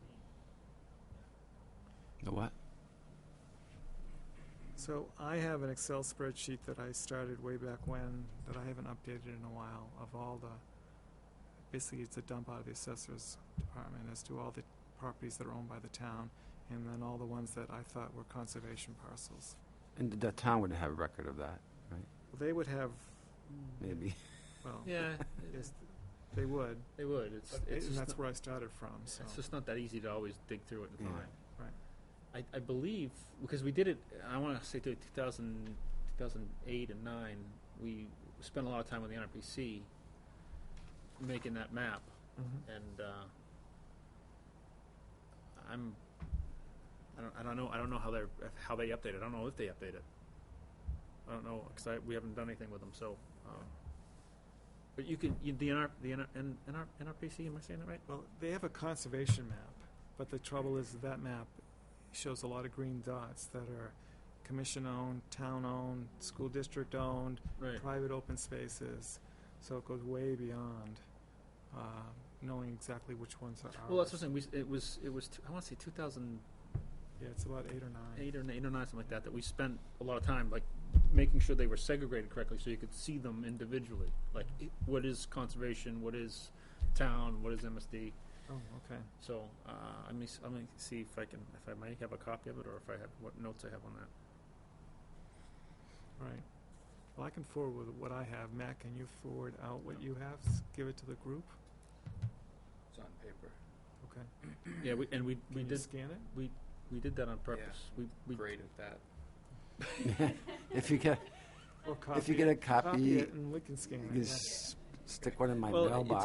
it's obviously not a, I don't want to say public document, but it was a document that we Yeah, it's we- like handwriting Yeah. because it was a subcommittee of Right. us people. Yeah. It was me and 2 people that aren't here anymore. yeah, and we purposely tried to keep it not You're right. so it For wasn't public consumption. Yeah, it wasn't. You're right. It wasn't You're right. for. It is a sensitive document. Yep. Yeah. All right. Well, can you get it to Mike? Yes. On your mountain bike, you can just like They'll leave it up in the woods and give you the coordinates. Airmail. Here it comes. Okay. And I'll work with you too on that. Maybe target something and start. yeah. I'll start looking into it. And okay. write myself up. Cool. Done with this agenda item? Okay. All right, so that takes us to other business. So we had the annual conference on November the 7th up in Pembroke. What'd you think? Did it meet your expectations? Well, I had no expectations because that was my first time. But it's always inspiring to be around like-minded people that have the shared goals and aspirations that you do. So it's always inspirational. You get some energy, I think, from it. But I took 2 classes. One was Conservation 101, and the other one was the explanation. Because again, I'm starting from scratch on some of this stuff. I actually found out that I know more than I thought I did. But there's still a lot of stuff I have yet to learn. And the town forest presentation was interesting because I didn't understand what constitutes a town forest and what the benefits are of having one. But anyway, so that was good. 101, one of the illustrious presenters was our very own beloved chairman. But I said that one, I told Tim afterwards, when we were having lunch, I said, wow, I said, you shake your head sometimes at stuff that happens in town, but Merrimack really isn't doing too badly when it comes to conservation compared to some other towns. And pat yourselves on the back because you guys have a lot to do with that, all of you. So, could we do some things better and move forward, absolutely. But I think it was, I was pretty impressed with how organized we are as a town. And Tim was basically giving a lot of people advice and instructions from stuff that I consider now just very basic, stuff that I do already know. So I do know some stuff. And, but it was, I enjoyed it. I thought it was great. And I'll do it again next year. November 5th. I told him the date already, so. You got it in your calendar now? Oh, I have to Yeah. put it in my calendar. We're going to find our own date to Boston. Yeah. Yes. Yeah, in the brochure, so, yeah, I thought it was a good meeting. I learned a lot about turtles and snakes in our last one, so that was a good one. So, yeah, Yeah, go ahead. I thought it was really good. There was a lot of classes that I wanted to take that were at the same time, so, you know, I don't know if there were just more classes at my level, you know, but I thought it was really good. I went to the DES one, the first one, and I actually have a list of websites that they gave us that you guys might be familiar with them, but I'll pass that along. But they just kind of went through their website, and they have some new features, one-stop tool, and a new feature on maps. I haven't had a chance to play around with it a lot yet, but the website. But that was a really good one. If you have items that you think are good public knowledge stuff, Mhm. we have our links page on our website. We can Oh, okay. add those types of Mhm. things. So Okay, great. to keep our website relevant. So it's a Okay. perfect addition. Okay. And then I learned about the new wildlife action plan. Well, it was really more. It wasn't specifics. It was more of kind of an overview and, you know, how it's updated every 10 years. But the maps are actually updated every 5 years, which I didn't realize. And there's now 169 species and 27 habitats, which there's more than the prior 10 years. But that's just kind of their the parameters changed a little bit. It's not like, you know, we're doing a bad job. They just changed their parameters on that. And there was an NHPR piece on it, but I haven't had a chance to listen to it yet. But if I find it, I'll send it out. So that was interesting. And I also haven't had time to go and check out those. But you can go and get maps for your specific town. So I'm going to do that at some point, see what I can find to pull up from there. And then, again, I went to the turtles and the snakes one. That was very interesting, I thought. So lots of good things going on. No beaver stuff? No beaver stuff? No, but I wore my beaver shirt. Gage has seen that. So yeah, and I actually got lots of comments on it. Somebody said, "Where'd you get that?" They wanted one, you know. So Oh, and the Beaver you get it Deceivers in are a Alaska? sponsor of Yeah. the event, too. no, so. it's actually from a nonprofit called Beaver. What is it? Beavers, Wetlands, and Wildlife. BWW.org, I think is what it is. But it just says beavers build beautiful habitats. So I'll wear it to our next meeting so y'all can see it. You know? I went to 3 completely different things for me. I tried to aim for things that I knew absolutely nothing about. Saw the shadow lurking. No, I went to the SEC presentation, which was great. I mean, it brought me from knowing absolutely nothing to, you know, What's SEC? the Site evaluation. Site Evaluation Committee, State Site Evaluation Committee. So each state has their own. New Hampshire's changed significantly recently, and you know, it's made up of, you know, so they say what this Site Evaluation Committee is going to do, and then they tell you who it's made up of, and your first thought is, why are those people involved? Because it really is Important stuff a to do. very odd mix of people, and I'll let you make your own judgment, but I thought when I saw the list of people, I thought those people don't even care at all about what they're making a judgment on. So, I mean, I'll let you make up your own mind. Look who it's made up of, and you're going to go, whoa, red flags. I don't like that makeup. If I was making up that group, it would not be made up of those people. So, there you go. That's where it started for me. I was like, oh, okay, great. Now I know what I'm dealing with, and just the way they do things is...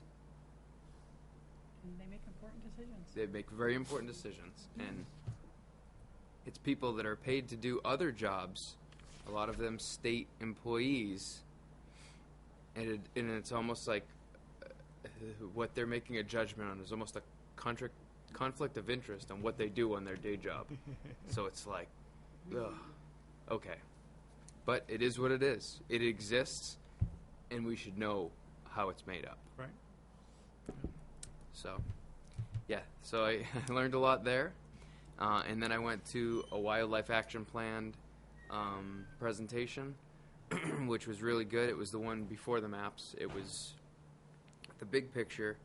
I learned how they made the maps. None of the maps are made by on-site evaluation. All of them are made by aerial, which I thought was very interesting. So there's no spot checking that goes on, or very limited spot checking that goes on. But I looked at Merrimack's map, and they had some of our I forget how we label them, but areas of interest. Right. Conservation focus focus areas. That's it. Yeah. They had some of those, nailed just by aerial photography. So it looks like they're doing something right. The last one I went to for a very specific reason was roads, and I asked the lawyer that presented that one a lot of very pointed questions that will eventually give us answers on when we decide to gate Greater Road. Yeah. Okay. Good. She knew a ton. She actually recently revised a book written specifically on roads that community development has that I'm going to get. And so when that topic comes up, when we do want to gate that, I think I have some good data for us to use. Good. It was good. And she gave me her contact information, so if we have a question, I have somebody to go to. Good. Yeah. That's great. So you made a good connection. Yeah. Yeah. Good. Cool. All right. That's anything else on that item? So next is our ecological assessments that Jeff has done for us. If any of you have noticed, our Dropbox is full, or they're pretty close.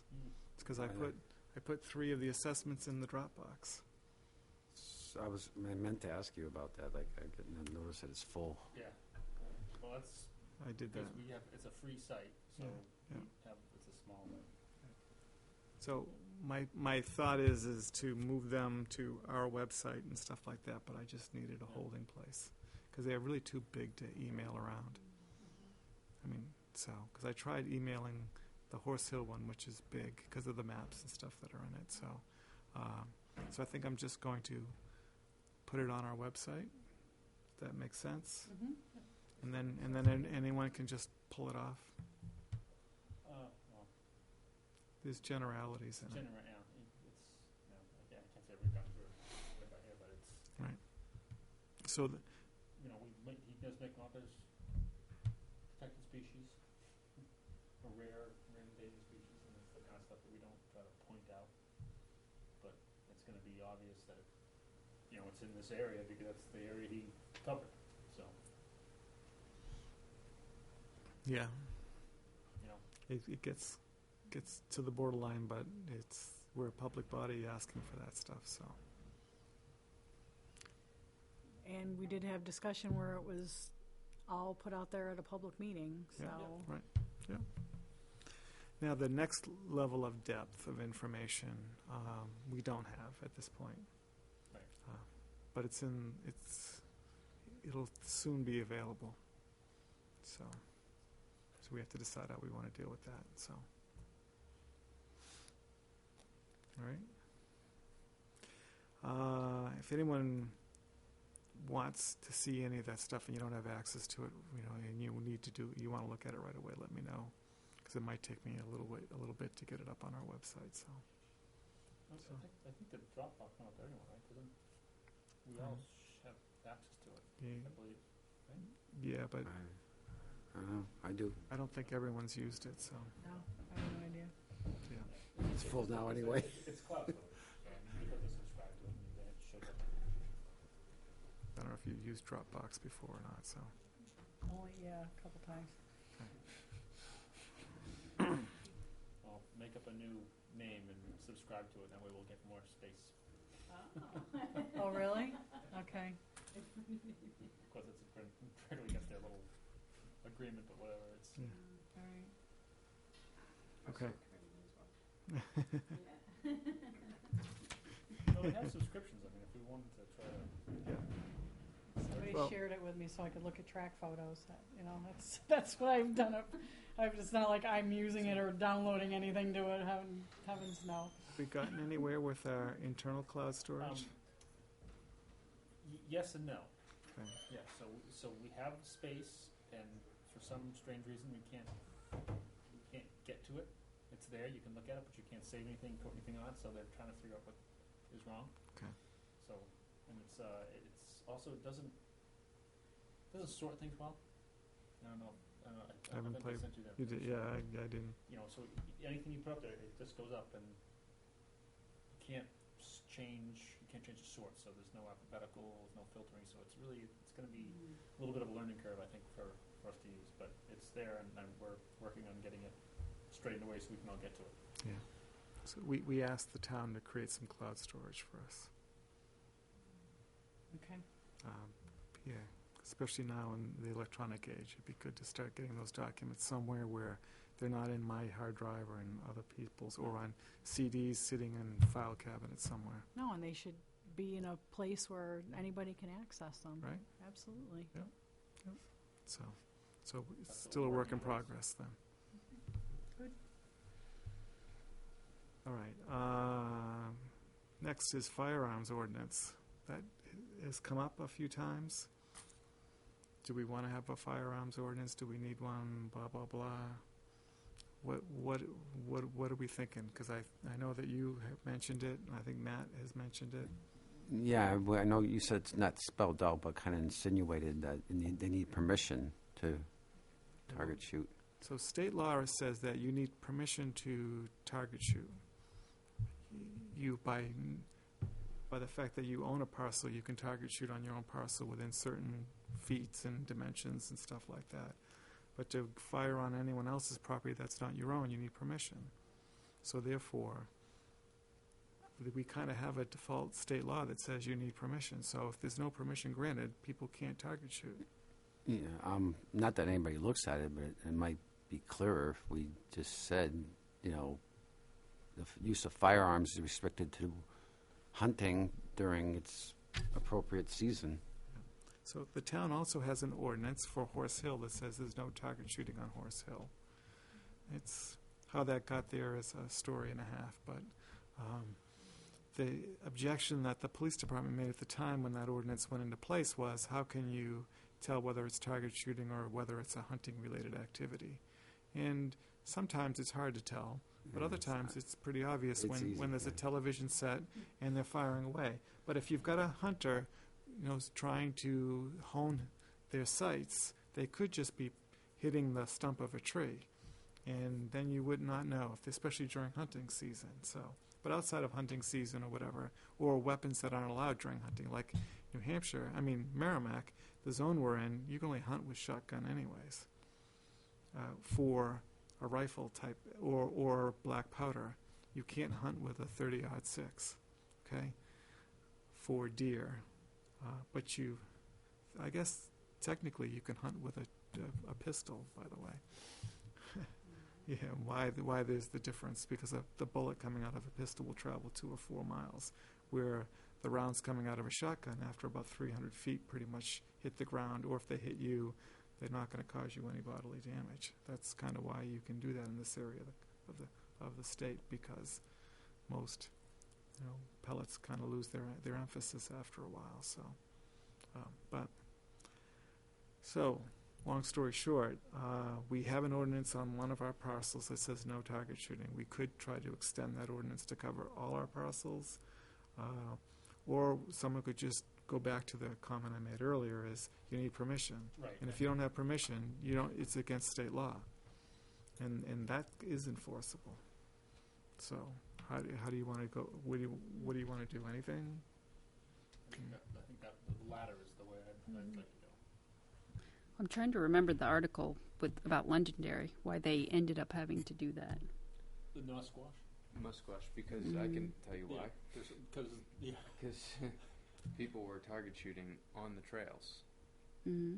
Well, I mean, like on the top, over the tops of the hills. so couldn't they have just said, you don't have permission to do this anymore? They did, and yeah, they did, Okay. and people So- wanted to see a law that stated. So it's maybe not as enforceable? It's apparently quite an active shooting. Yeah. I remember And there's that. a lot of recreational activities going on in there, and they just didn't match. There's a number, there's some pretty close calls apparently, and a lot of anger, and And Litchfield Fish and Game is here, Mhm. and Musquash is here. Uh, So, when this was closed, right. people would just go over here. Oh, I see. So my major concern would be that, as long as what's in place is enforceable, like if we wanted to enforce that shooting area, and the police could, as long as what's in place right, is that's what I'm saying. enforceable. We already have a law that's enforceable. You're Well, not what if they come and they say, okay, can I have permission? Are you going to say no? Who's going to, who grants permission? I mean, do we have to grant? Is it a permit? The owner has to grant permission. It has to be. Conservation Well, Commission? if you read the law, I believe it has to either be in writing Yeah. or it has to be verbal and be able to be confirmed. So if somebody comes and asks permission, are you going to say no? So we'd have to. That's a good question. Yeah, it's a good question. So I think that's kind of got to the root of the whole Horse Hill one, because someone wanted a law or an ordinance that says, no, you can't do it. Personally, I think that would be the way to go. Mm-hmm. That way if somebody's smart enough to come forward and ask for permission, and it's being done in a place that it really shouldn't be done, then you've got a blanket, it's not allowed, period. Really, outside of hunting, do we want shooting at any of our properties? No. I don't think so. So we should just make it, Especially our recreation properties. Right. yeah. I mean, people have talked to me about that site. Some people I don't even know I've run into. I have some of the latest activity sheets reports, and almost every time, I'm on. Almost every time, they're meeting with people, and their conversations with those people are the fact that shooting is going on. Yeah, maybe have contact to stop the shooting. Yeah. And the part of the problem is right now there's no leaves, so it's really clear. You can hear a shot long way away now because there's no deadening, and it's very obvious now. You can't tell how close it is. Right. It's Hear it, sound- you're like, It sounds really like it can be it's coming far. off, It it's sounds coming from close. everywhere. It's very difficult to get direction on it. Yeah, it's a difficult thing right now. And if it's hunting is 1 or 2 shots, and that's it. And If there's no reason that you can't do it, I would say that the other parcels should have the same rules as Yeah. Horse Hill. we should make That's my one opinion. policy for all the parcels. And asking for permission ahead of time, then you're setting yourself up, my Yeah. opinion. And if agree. we as a commission really don't support the target shooting on our property, Yep. and maybe you do, maybe you personally do, but if we don't as a commission, then I think just relying on that rule, that law that currently exists, is not fail-safe.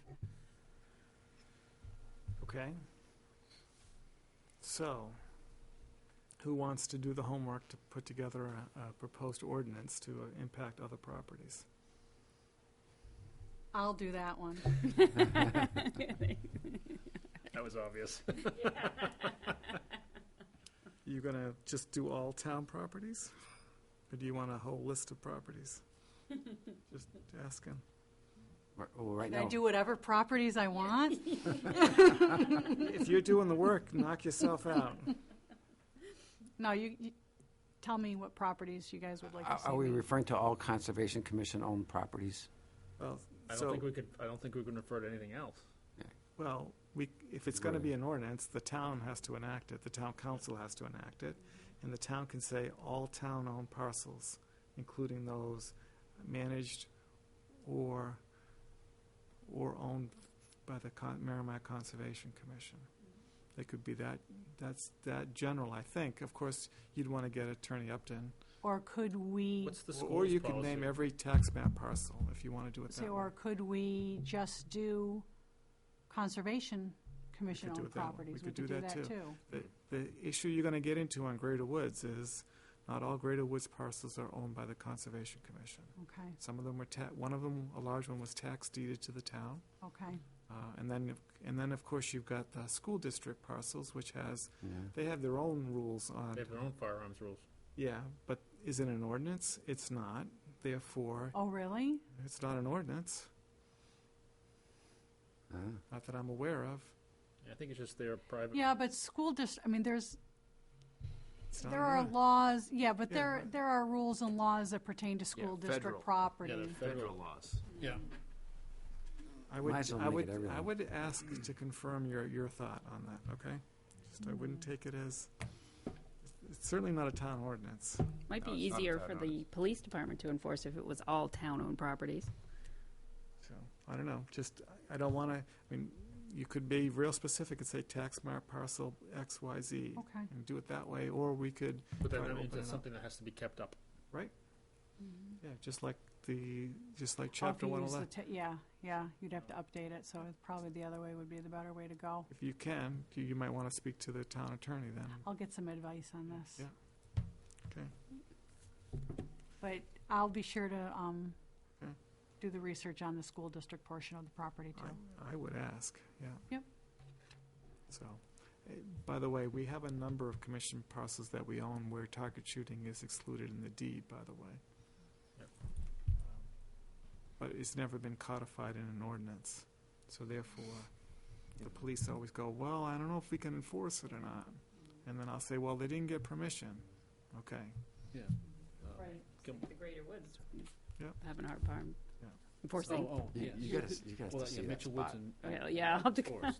Really? So Oh, yeah, you gotta see it. Watkins, you Oh, could wow. hunt Bring a on metal Watkins, detector, it'll but you go off can't. all over. Oh, wow. That's where See that's it. their There's a own- lot of metal. Well, we're gonna have a cleanup day, right? Yeah. Oh, that'll be a cleanup. I'll come already. help clean up. Okay, all right. Wear gloves that the lead doesn't come through. But you guys will give me a little bit of It's time not to the work lead, on it's this, the right? glass and Okay. everything else that they've shot at. Okay. Did you all get a chance to see my emails about Eversource doing maintenance on their parcels? Yeah. Horse Hill and Wildcat Falls. I believe they started mowing or clearing to do the Horse Hill one, but I've not gone out to take a look. It's mostly coming in from the west side of the parcel, right along the power lines. They wanted to go in to the second set of poles from our western border, which border is on Gothier Road, which is a Class 6 road, to be technical. So, you know what I'm talking about? You know where the horse farm is? Basically right next to the horse farm. Oh, okay. Okay. Oh, geez. So, on Wildcat Falls, though, they were looking at to do multiple poles along the power line easement, which also carries into the state parcel, so. And again, just to be clear, so everyone knows, this has nothing to do with the pipeline. This is completely separate Yeah. maintenance item for them. Yeah, they're concerned that a big storm could cause issues with those big transmission lines, and they Yeah. want to do some work. And the town put out a press release Yep. Yep. because they knew people would be concerned. And Tim did a great job in asking for specific guidelines to be met by the utility. And Tim prompted the town manager's office to speak with the utility and get guarantees that certain criteria, I mean, just like anybody else when you go in, So Tim did a great job staying on top of that and making sure that the concerns that we would have about it were met. Thanks, Tim.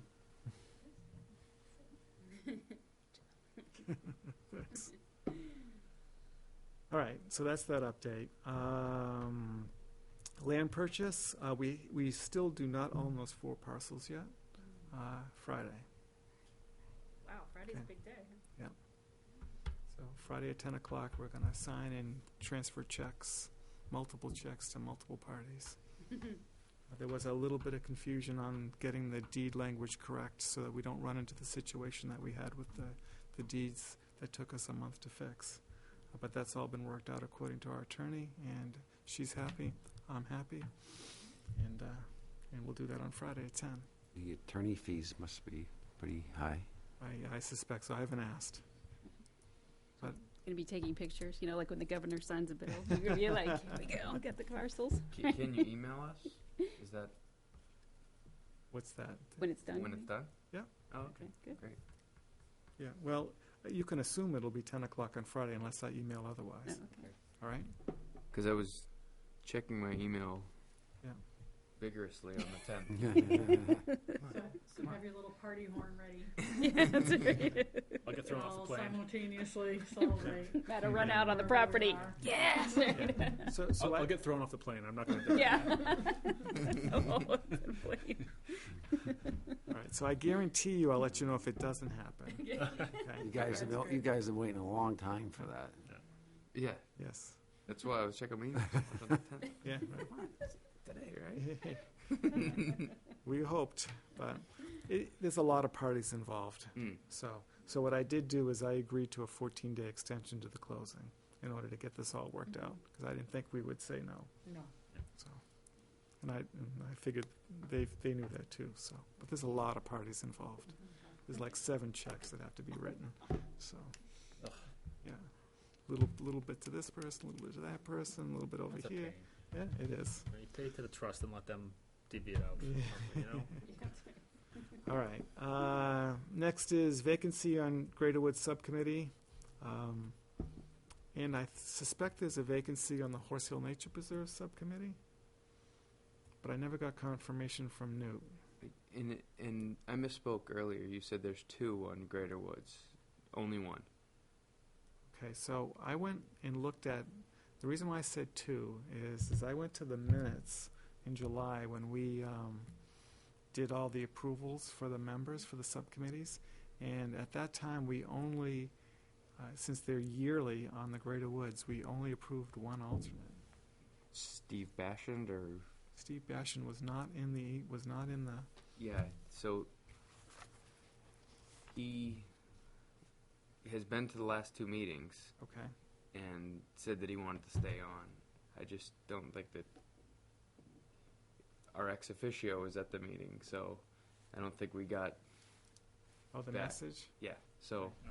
Steve did say he wanted to stay on, Ah, and I just don't think it got through, and it didn't get here in time for our July in meeting. time for our July meeting. Okay. So do you want to fix that now, or do you want to wait? I'm assuming then because it's our mistake that we're not going to force him to reapply then. Right. Is that the consensus? Okay.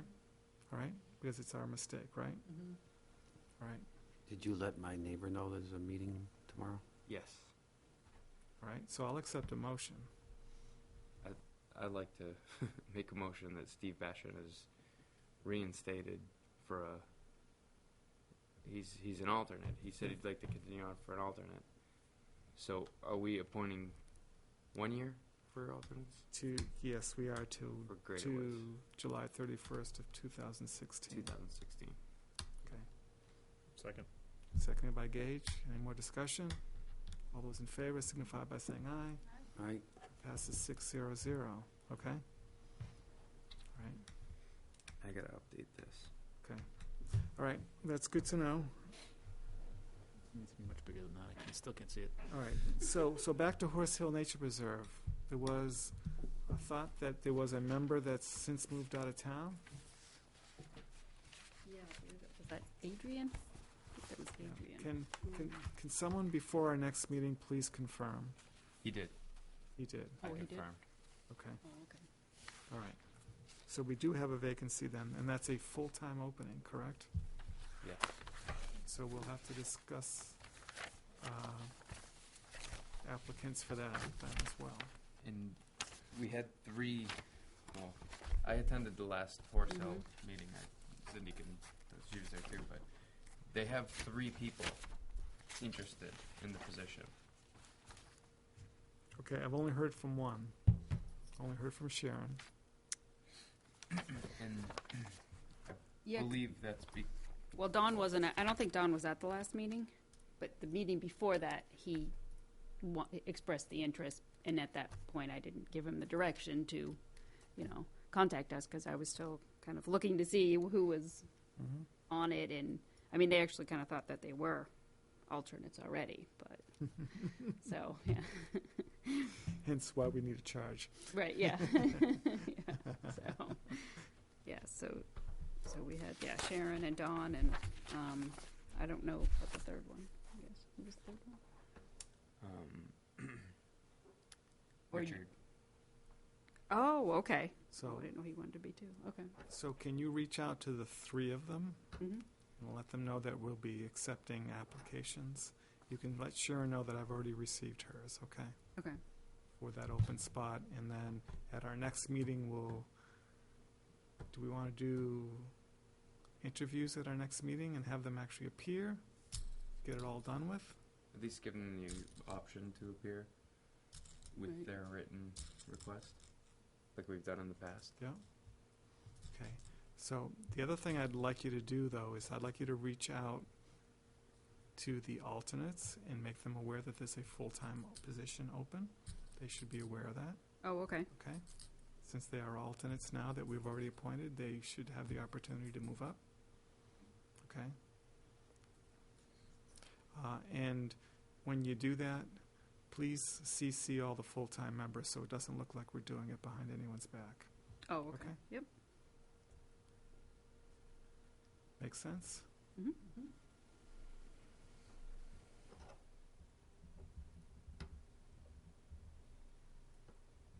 All right, so, so we have one opening then on Greater Woods. I did, as you heard tonight, I did let Roger know that someone wants to apply to that they should formally apply. So if you know of anyone else who's interested in the Greater Woods opening, and we have an opening also on the Wildcat Falls opening, to let them know that they need to apply. Application either can be done in writing to me, or it can be done in an email to me, or pass through the subcommittee chair, but it has to get to me. Okay? I got one to you already, right? You do, yeah. Okay. Yeah. So, so you'll have to let that person know that, or I can do that, one or the other. He's going to be at the meeting tomorrow. Okay, let him know that he should be prepared to come to our meeting on December 7th then. Okay. Right? Wow. We'll be having all kinds of fun. Right. So if we go with the draft for the Horse Hill subcommittee, right? So there'll be a total of 10. Right. Seven full-time and 3 the alternates. So now we only have down 2 alternates. Correct. So should I let everybody know there's going to be potentially more spots open? Potentially but another alternate spot. we right. haven't Yeah. Yeah. figured it out yet. Okay. Boy, yeah. We have all kinds of people in this room. I know, right? Yeah, we will, right? So Horse Hill, there's a full-time, Yes. one Mhm. full-time, and what's Wildcat? Need some more. One full-time. Just one? Trying to work on it. Yeah, for Wildcat. And I'm not, that's a 5-member Oh. subcommittee. Oh, that's it. Yeah. Okay. Yeah, Greater it's a Woods, we're only small looking for, parcel. well, we have one full-time too, right? Or is it It's one alternate. one alternate? And potentially one alternate for Horse Hill, if we... Yeah. If one of the alternates takes the full-time. Well, no, in addition, because we only have 2 Oh, alternates if we- now. If we go with the new, Yep, with the new plan, we'll have, with the new charge, I'm sorry, yep, we'll have another alternate. Wow. Yeah, we're going to have a fun meeting. I know. Okay, anything else? Beaver policy and water control activities? Anything you want to comment on that with? Nothing new. Okay. So I guess we're not going to do any new installations this year? Not this year. Okay. We've surveyed a couple sites, and there's fortunately, or however we want to look at it, there's not a lot of activity going on. So All right. it's we need to have some kind of activity to find out what we're having a problem with. Mhm. So the only one that there was some potential was over by the salon there, and the town has done quite a bit of work over there, taking a lot of trees down, and that's seemingly been quite clear. Mhm. The upstream side of it, the private property, is a whole other issue, but that's private property. So In Mast Road? Mass Road, I have not gotten any feedback back from them as to what they did. Supposedly he came in and did the installation, and I've not heard one way or the other. So, Okay. Oh, and I have not been able to get over there yet. so something Cool. happened at Mast Road then. Supposedly something happened. Cool. So we'll see. All right. Yeah, so when you start looking at budgets, we want to make sure that there's some money in the Public Works budget for beaver control apparatus. I was led to believe there would be, but I will follow up for sure. Okay. Yeah, it's not huge dollars. Mhm. It's in comparison, it's not huge. And it has a return. It'll probably save money in the long Yeah, run. and it's a item that is effective in reducing Yeah. certainly the manpower expense of going out and hitting these sites. Literally, you could go back to them every other day. Yeah. Because they are busy beaver. So, do you have something else I under do. other business? I do. I've got two things real quick. One, I was contacted by GZA. Yeah. They have now been through a formal training in Kentucky on bat surveys. So they have equipment and they have the ability to do formal bat. And we were all here when we heard that there's a lot of equipment that's difficult to purchase and use, and they have it all. And they are certainly willing to use it, and they want to go out and use it because it's a brand new skill for them. So, just FYI. Do we remember who was asking that time, or have you got in contact with him? It's Jeff Littleton was the one that was. Oh, the yes, audience? right. Yeah, that was Ken. Yeah. Clinton. Oh, yeah. Yeah. Yeah. I mean, it sounded like he was looking for somebody. So I can certainly Him now. forward that information, but Yeah, that's Yeah. great. Unless he works for Kinder Morgan. Yeah. Right. Yeah. Right, Um, that's great. all right. So you said you printed yourself out a copy of this Yes. already. All right. So we have a couple. So the subcommittee. Here we go. Thank you. I think I printed enough. So the Greater Woods Subcommittee, we've been, obviously having regular meetings, and obviously there's going to be some big changes in the plan too. Now that we own some more property, so that the stewardship plan is going to have to be altered. But as we talked about earlier this evening, Appendix E, the appendices were never really designed to have to go through an approval process. They were supposed to be just modified when we needed to modify them, within reason, obviously. And what we've come up against here now is Appendix E. If you looked at the original one, it was titled Proposed Projects and Trails. Well, when we started this stewardship plan, everything was proposed. Well, it's been a couple of years, so now there's things that are completed. So what you have in front of you is basically our proposal as to what this section, what this appendix is going to turn into. If you go into about page 83, you'll see that there's a separate heading there that's completed. So what we're intending to do is items that are on the proposed side. Anything that's in italics is the finished or the notes that are on that project. And when they get completed, they're just going to get moved in whole over to the completed section. We're not really worried about keeping the numbers up on the completed side. They're just going to be in a chronological order by date. And we're working on getting some of the dates for these so we can attach them to them. On the proposed and current projects and trails, those are now in order of what we feel are the priority of those events, those projects. So, and one item that we came up with is projects that we feel don't have any headway, and there is no champion for them. We're proposing to take them, not so delete them, but archive them and either take them out of the plan or just move them to the bottom of the list and maybe make another section here that says archived, and it'll just sit until there's a champion for that project again, and it starts moving forward. So the one project that has not had any work done on it at all since it was introduced is the trails from the Right Riders. So that's an example of one of ways we can do it. We can either take it off there, or we can move it to the end of the project, end of the list, and just have another bulleted section that says archive. And so that was kind of coming from the subcom. We were looking for a little bit of direction as to what we feel would be the best way to keep these projects, keep this appendices current and relevant, but also show where we have projects that aren't having anything done to them. So this is a look as to what we feel it should be.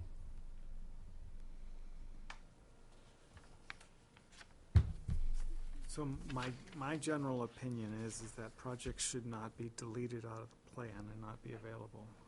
So the second option of having an archive or on hold with an explanation as to what that means would be preferable to me. Okay. Yeah, because it seems that keeping it when we looked at the titles saying proposed and current, to us meant, okay, there's something going on. Yep. And that's why we're thinking, okay, well, maybe either comes off or goes into an archive section. So I think I'm more in agreement with you that we should put an archive section in there, because there is data there that is relevant and might be helpful in the future if we come up against, again, like we said, if we're not involved and the proposal comes up, there's going to be some data collected there. Mm-hmm. So I can easily see that at least one of these D trails may get relayed out now that we've made a new purchase. Yeah. Maybe. Yeah. So we'll add a third bulleted section that's archived. That's my preference. Does anyone else have a? Yeah, that sounds good. No, not saying there is, but what if there is something that the subcommittee feels is not appropriate anymore? Because I'm assuming things are going to be added now that we have 150 more acres. I'm assuming proposed and current is going to grow again. Yeah. But what if something said, yeah, this is a bad idea, we don't want to do it? Then I would say you make that recommendation to the full commission and we vote on it. Agenda item to Do we keep it in the plan? amend? And say, as projects removed from scope or some. It would be my preference to do that. I'd Yeah. like to not lose the history, but Right. if we're going to say Okay. we're just not going to do it. Right. And the reasons why. So Yeah. again, that's kept and people have something to fall back And it on. could be the same as archived, is it? Or do you think it's just, you want Archived. to take a stronger stance? Yeah. I mean, it's up we to you. were thinking of something as a stronger stance. And So archived is something that obviously, because there's just no action on it. Yeah. To us, to me, at least. You're No, trying and to I say was something. going to say, and if the commission took a formal vote specifically not to move forward with something, I think that should be specifically Right. stated. Yeah. But I also agree that we should keep that in the plan with the reasons why, so that down the road, Understood. that Yeah. history is there. Right. Yeah. And I think archive is a good term for something that, it's not that we wouldn't support it, it's just there's no action on it right now. Mhm. Because as you guys know, Matt's got some formal training on trail development, and he goes into the woods and he sees things that I'm like, oh, I never even thought of that. So we default a lot to his decision. It's like, oh yeah, we should be over here and we should do it this way. It's like, okay. So obviously, Matt's not going to do this forever. There's Well, a actually, probably will big be. difference between Right. good trails Right. and not so good Right, so trails. There's I a just- big difference. I'd love to be able to take, what knowledge we can when we do these things and keep it. So I think it's worthwhile. And that being said, of a lot of what was proposed in this section that we're talking about removing to the archived area, is not good trails, Well, unfortunately. So hopefully, when they do come back and formally give us something to look at, it'll be better. But what we initially went out there and found wasn't stuff that had ribbons. It was stuff that was being ridden with motorbikes, and it was through wetlands. So that is not what we want. Right. Then you guys should make a recommendation too. If you feel that strongly about it, just come and back it up and make a recommendation. right. Yeah, and that Right. may be what we do with an agenda piece. Yeah, it does need to be agended. All right, so that's the first section of this. The second section is this, if you look at on page 1, or page 80, whichever one you want to call. Those are the active projects right now. Those are prioritized as to what we feel are, 1 being the most important, 2, 3, 4, 5. We're obviously keeping some notes in there. The gates certainly could have fallen into this archives position, but we were, obviously we're waiting on the property. So now that that's available, that's something that we feel can go through. We want to, you guys just to look at these and say, look, are we in concert? As the NCC in concert with the subcom. So that's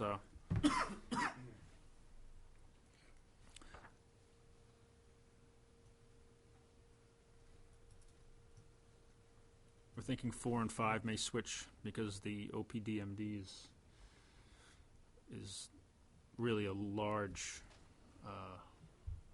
undertaking. Yeah, I can believe And certainly is one of those things that just it's a loose string. You can just start pulling on it. It's going to keep going and going and going. For item 4, so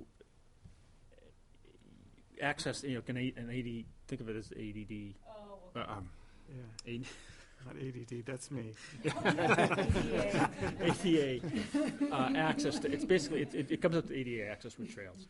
I'm a little ADD. Depending on what your disability is, depends on what you need to use for a mobility device.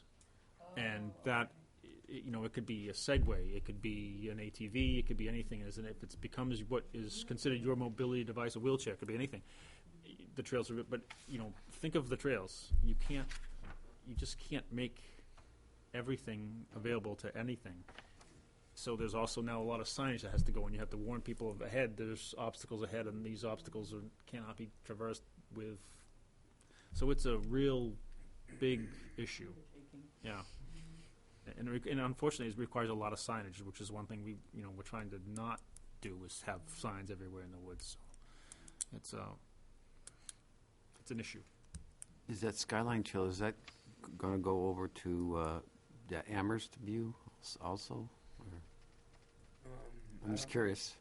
I don't think that far. In fact, it's a agenda item on tomorrow's subcommittee meeting of where it's gonna end up. So it's got a beginning, but it doesn't quite have an end yet.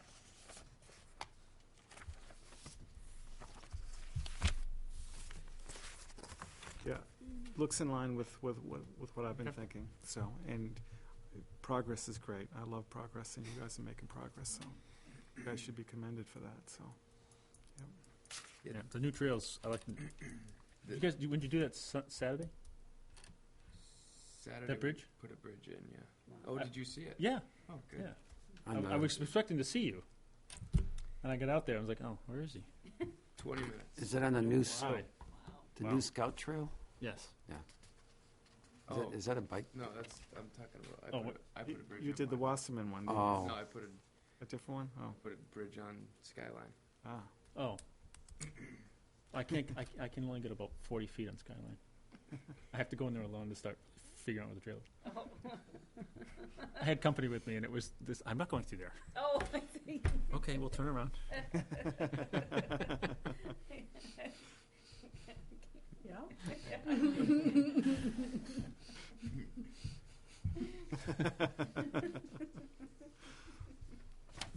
No, I was talking about the Scout Trail. When did that go in? That went in 3 Saturdays ago. Yeah. He put his bridge in. Yeah, He's cool. not quite done his trail. Yeah, but there's some, bridge went in. yeah, I there's mean, some that's- roots and stuff that need to come up. 20 some odd foot. Yeah, and it's very Nice very trail. solid. He did a nice job laying it over those rocks and stuff. It's really nice. He did a nice job. Did you see it? I haven't seen it, but it sounds good. Yeah, I'm glad. No, no, I was working most of this past weekend, so. Well, I have the benefit of being able to walk into there from my house, so. All right, anything else on this? No. Can you forward an electronic of this to Dawn, our minutes taker, so she can get Absolutely. the minutes right? Yep. Okay, that'd be great. So, Do we have, do we have her email address? I certainly do. You may. We should have received it, I think, right? And something? Yeah, I've CC'd her on a lot of things, so if you don't, let me know. Send it to me and I'll forward it along. You have it. Okay. I sent it earlier tonight. Okay, I didn't know if I was going to be able to have the copy machine here. all right. Thanks, too, for providing this ahead of time before we actually discuss it as an agenda item, because this Yes. gives me time to look it over and Yep. think about it, so I appreciate that. You have a meeting tomorrow, right? Subcom Yes. tomorrow. Yeah, 6:30 in the downstairs, Downstairs. the Community Development Conference room. Okay, so that's my next question. Are you expecting then to have this potentially ready for our next meeting, and you want to have it a formal approval or acceptance, or do you, where are you Sure. on your timeline? I would expect that the decisions we've made this evening on these items will probably be agreed to tomorrow night. So if that all goes well, then yes, there should be Appendix E at least will be able to be revised. Okay. Obviously, there's going to be a lot more. There's going to be a lot of revision to the rest of that document. Well, not a lot, but I mean, there's going to be some updating to the rest of that document to account for those 4 parcels. If the agenda for our next meeting gets really big, is it time critical if we waited? I don't believe so. I didn't get that impression, but I wanted to make No, sure. I mean, we we want to keep the plan current. Yeah, absolutely. So, I mean, Okay. it obviously, this is Yep. not stopping us from doing our jobs now, so it's, Yeah, okay. we can still keep this up and just, I was more coming to you with here's the format. Mhm. So we're gonna have to change the format because it's not what it is now. Right. So, Good. okay. Good. Yeah, I just want a little bit of leeway with the Yep. agenda. Oh, yeah, absolutely. So. Yeah, because I try to schedule them for about 2 hours and I failed today, so.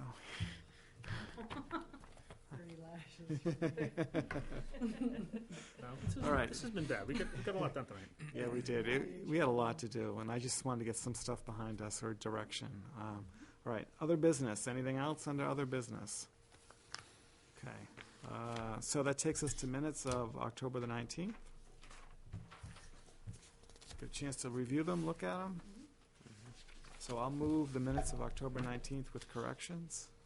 Second.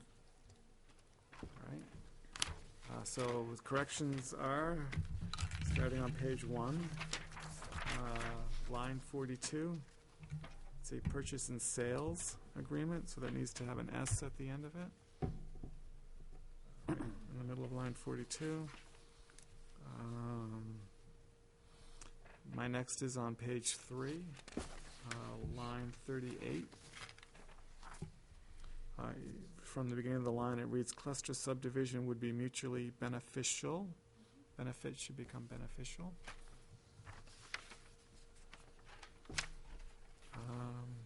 Next would be page 4, on line 37. Right at the end of the line, it should state, open space to create. I would think the word to is missing there.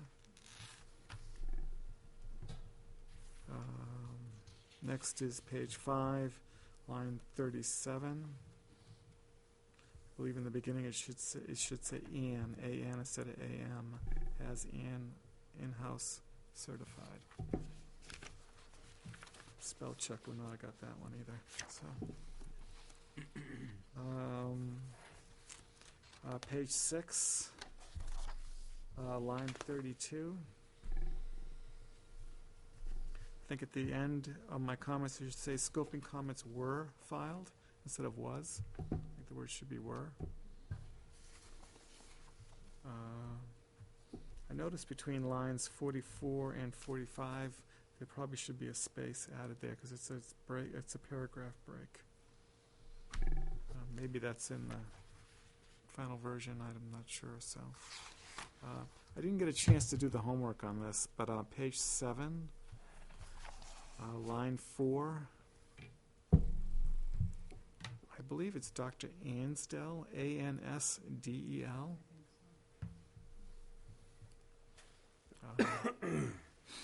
Say that, spell it again? A-N-S-D-E-L. She came and spoke at the, I remember what I just, Yeah, so I pledge to confirm that and make sure that if it's different, I'll let Don know. Okay? And then she spoke about John Prue. I'm not sure if that's how you spell John Prue. no, it's not how you spell it. Yeah, It's P-R-O-U-L-X. yeah, okay. That's what I thought. So that's line 6. All right. I know, because I have this card. Okay. Yeah, good. Cindy can attest to that. Yeah. Okay. Okay. Good story, we'll tell you later. Yeah. So to continue, page 8, line 7. The word "that" is missing. Should say informed the commission that George May has expressed.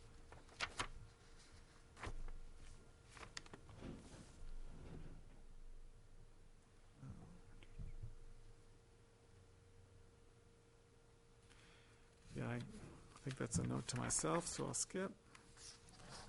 So last one is on page 10, line 41. I believe Commissioner Perry and Commissioner Boisvert, did I get that right? Yes, you're getting better. oh, yeah, Had the opportunity to walk some of Greater Woods. the Greater Woods Oh, New- right. new- Jeez, I didn't. Can we call that Greater Woods already, or is it the proposed Greater Woods? of or the Future Greater Woods. of the future Greater Woods. Greater Yes. Woods proper, the new? Yeah.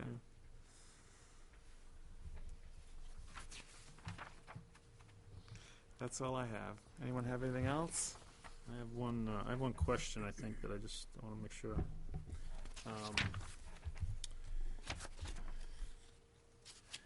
On page 2, line 9, was that Matt or was that you that spoke about being able to adjust the deed when you own the parcel? I thought that. I think it was Matt. Oh, was it? Yeah, No, I thought it was you. I thought it was Matt, and I I thought it confirmed was it. Matt. Okay. I believe Matt stated that. Page 2, line 9. That was, I believe that was you. Is that you? Yeah. Or was that Tim?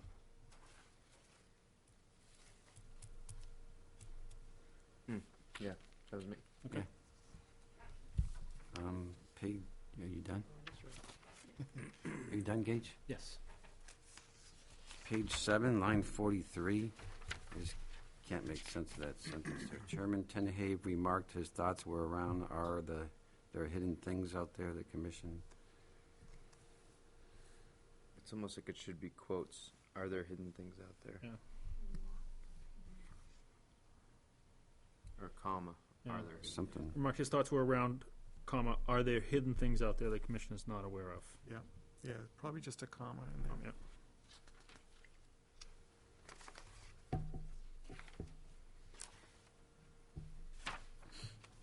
Anything else?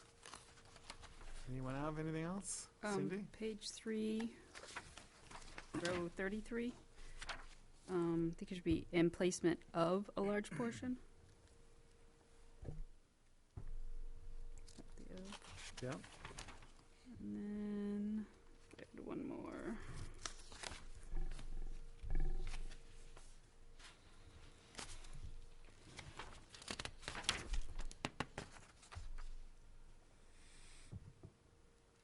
Oh, on page 8,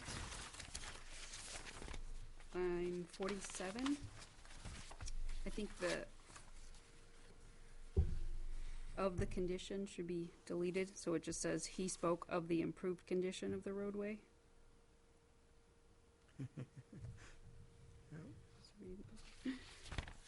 And then on page 9, row 59, just spelling stated. Karen's, Vice Chairman Karen stated his belief. Yeah. And that's it. Cool. I just want to thank Dawn again for the great job she does on these minutes. Oh, yeah, definitely. Because the minutes that we used to have several years ago, I mean, you really had nothing to refer to. You had nothing historical to reference that was of any, that really was of great value. And this is really, really good material. And it's hard, I think, to sit to listen to hours and hours and hours and transcribe. So I think she does a great job. And I'm really appreciative that the commission uses her to have this type of minutes put forth as public record. Yeah, and we appreciate the town taking the expense to do this level of detail. Yeah, so, yeah. Good. All right, so all those in favor with amendments signify by saying aye. Aye. Opposes, abstentions, that passes 6-0-0. So that's good. Public is left. Commissioner comments. Is it right? Jody? No? Mike? Nope. Cindy? Matt? Unfortunately, or fortunately, I have a few. Okay. Between Wasserman Park and the Cambridge Drive open space, we've proposed a bridge. I think we're going to do it this Saturday. So, if you'd like to volunteer, please reach out to us. We did a smaller bridge this past weekend, and it went very quick with 5 volunteers. I'd like to see maybe 10 because this bridge is significantly larger. So What time and yeah, where would exactly. you like people to meet? That's the tough part. Let's say 10 o'clock this Saturday, the 21st. And where would you like at- people to meet? The lower Wasserman Park lot, Okay. so the new lot down by Natticook. So off of Natticook Road. So that's the paved lot down there, or semi-paved. Yes. It's not where we met, right? No. When we did our walk? No, it's just down the hill. Okay, Yeah. so just keep going down farther. Yeah. And by the way, when you park on that, that's the same kind of material we're thinking of doing on Horse Hill. Oh, okay. Farm path pavement. Yeah, there's a term for it. Farm pack, what's it called? So I spoke with Matt Kasparius this morning about being in there and letting him know and making sure that he didn't have anything going on in there this weekend, and he does not. So he thanked us for our work in there, and was glad to have us doing that on Saturday. So Okay. Do we need to bring anything? work boots and gloves. That's it. Hopefully, I mean, if we do get 10 volunteers, it won't take long at all. I plan to have it prepped before and just ready to go. Okay. The second thing is related to Horse Hill Nature Preserve. So we went out there. There was a bridge that was needed to be repaired, and it is repaired. And between the beaver pond and the bridge, there were several trees removed. So we think we know who did Not by Beaver. No. No. Okay. We think we know who did the tree removal, but we just want to make sure that people don't take it upon themselves to remove trees. For whatever reason it is, if you want to do something out there, you need to contact the Conservation Commission before you just go ahead and take it upon yourself to remove trees or redesign something that's out there or change a sign. Just contact the Conservation Commission before you go and do that. I think it just needs to be said.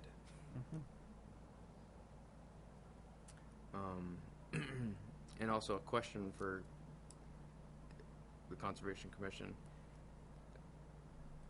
Do you guys want the Greater Woods Subcommittee to start working on the new parcels?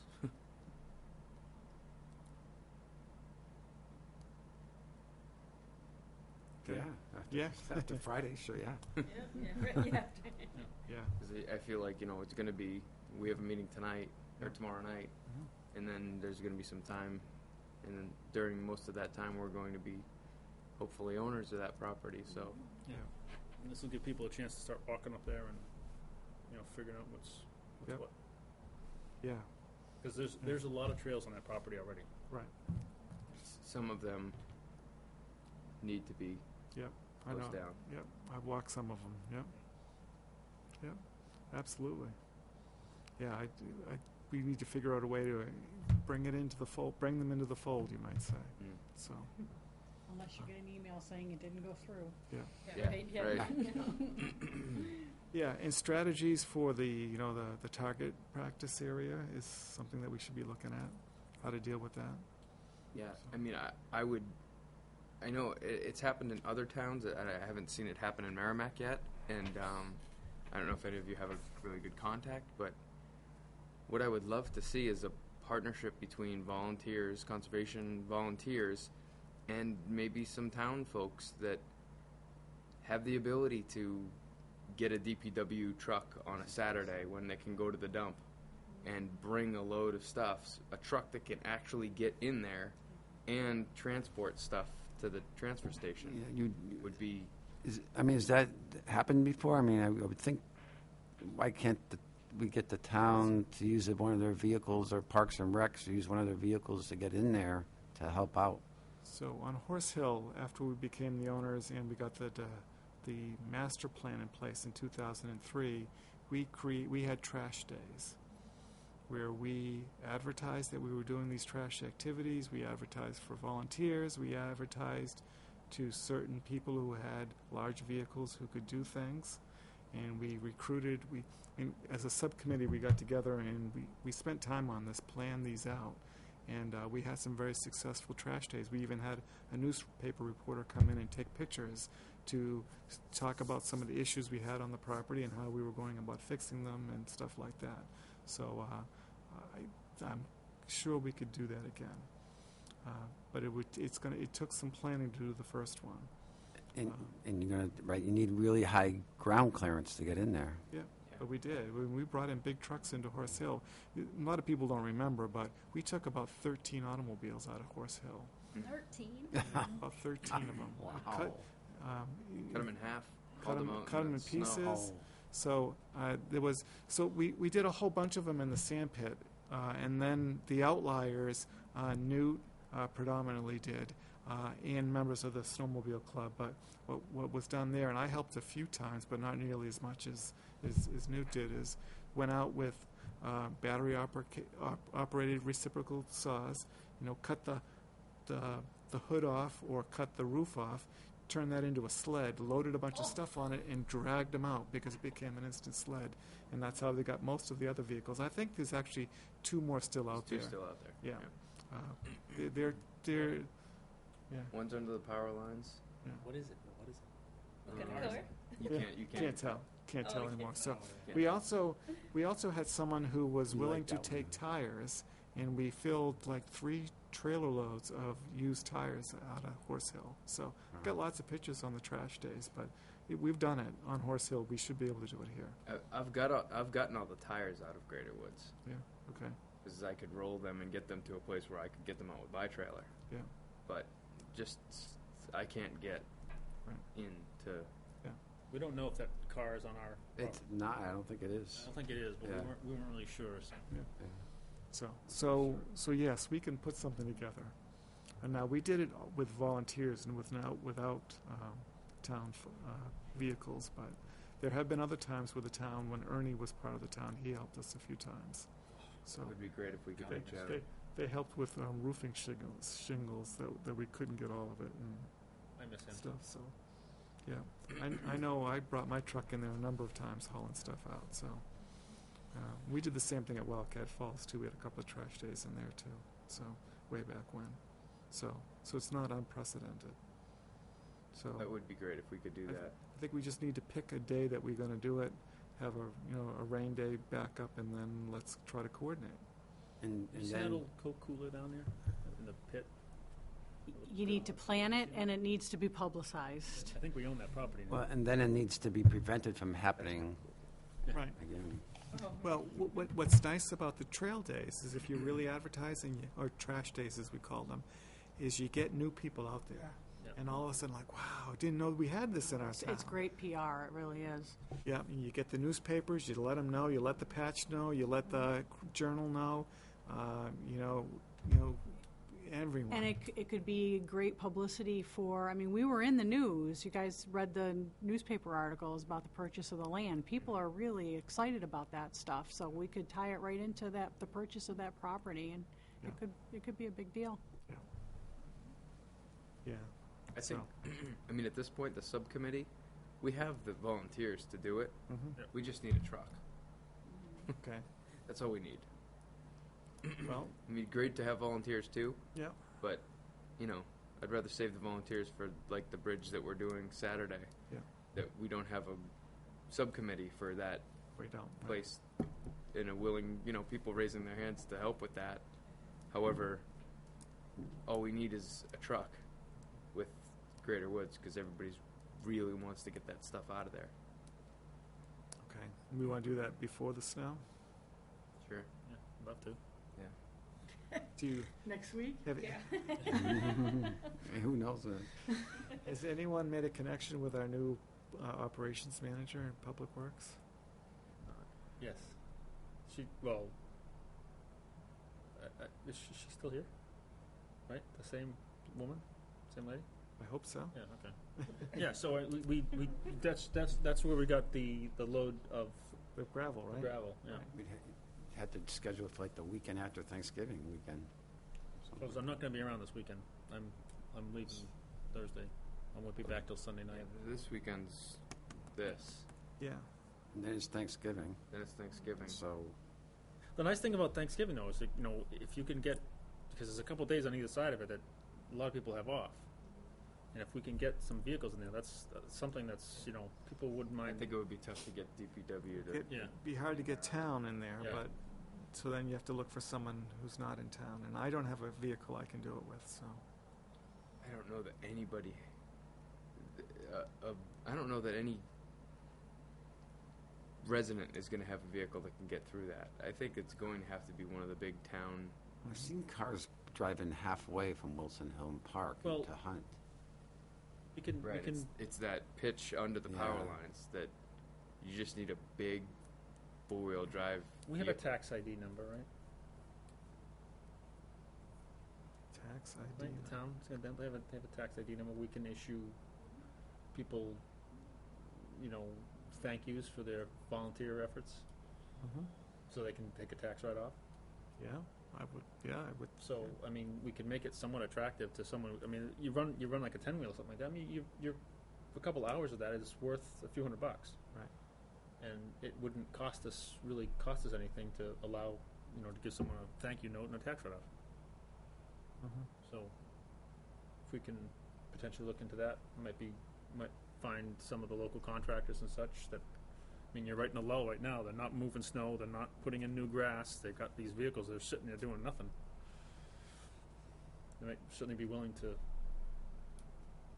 Yeah. for a couple hours. Mm. Yeah, I just don't have time to put that all together, Yeah. so. talk about tomorrow.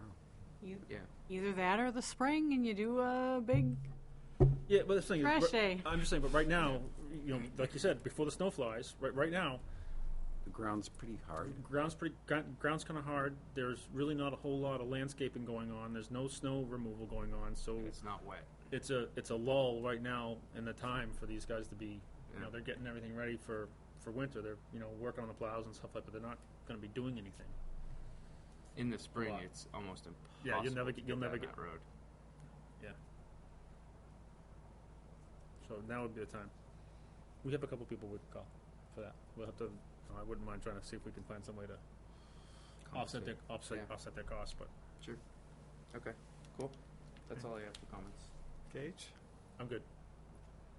So last week I attended a Wildcat Falls subcommittee meeting, and they asked to have more maps printed.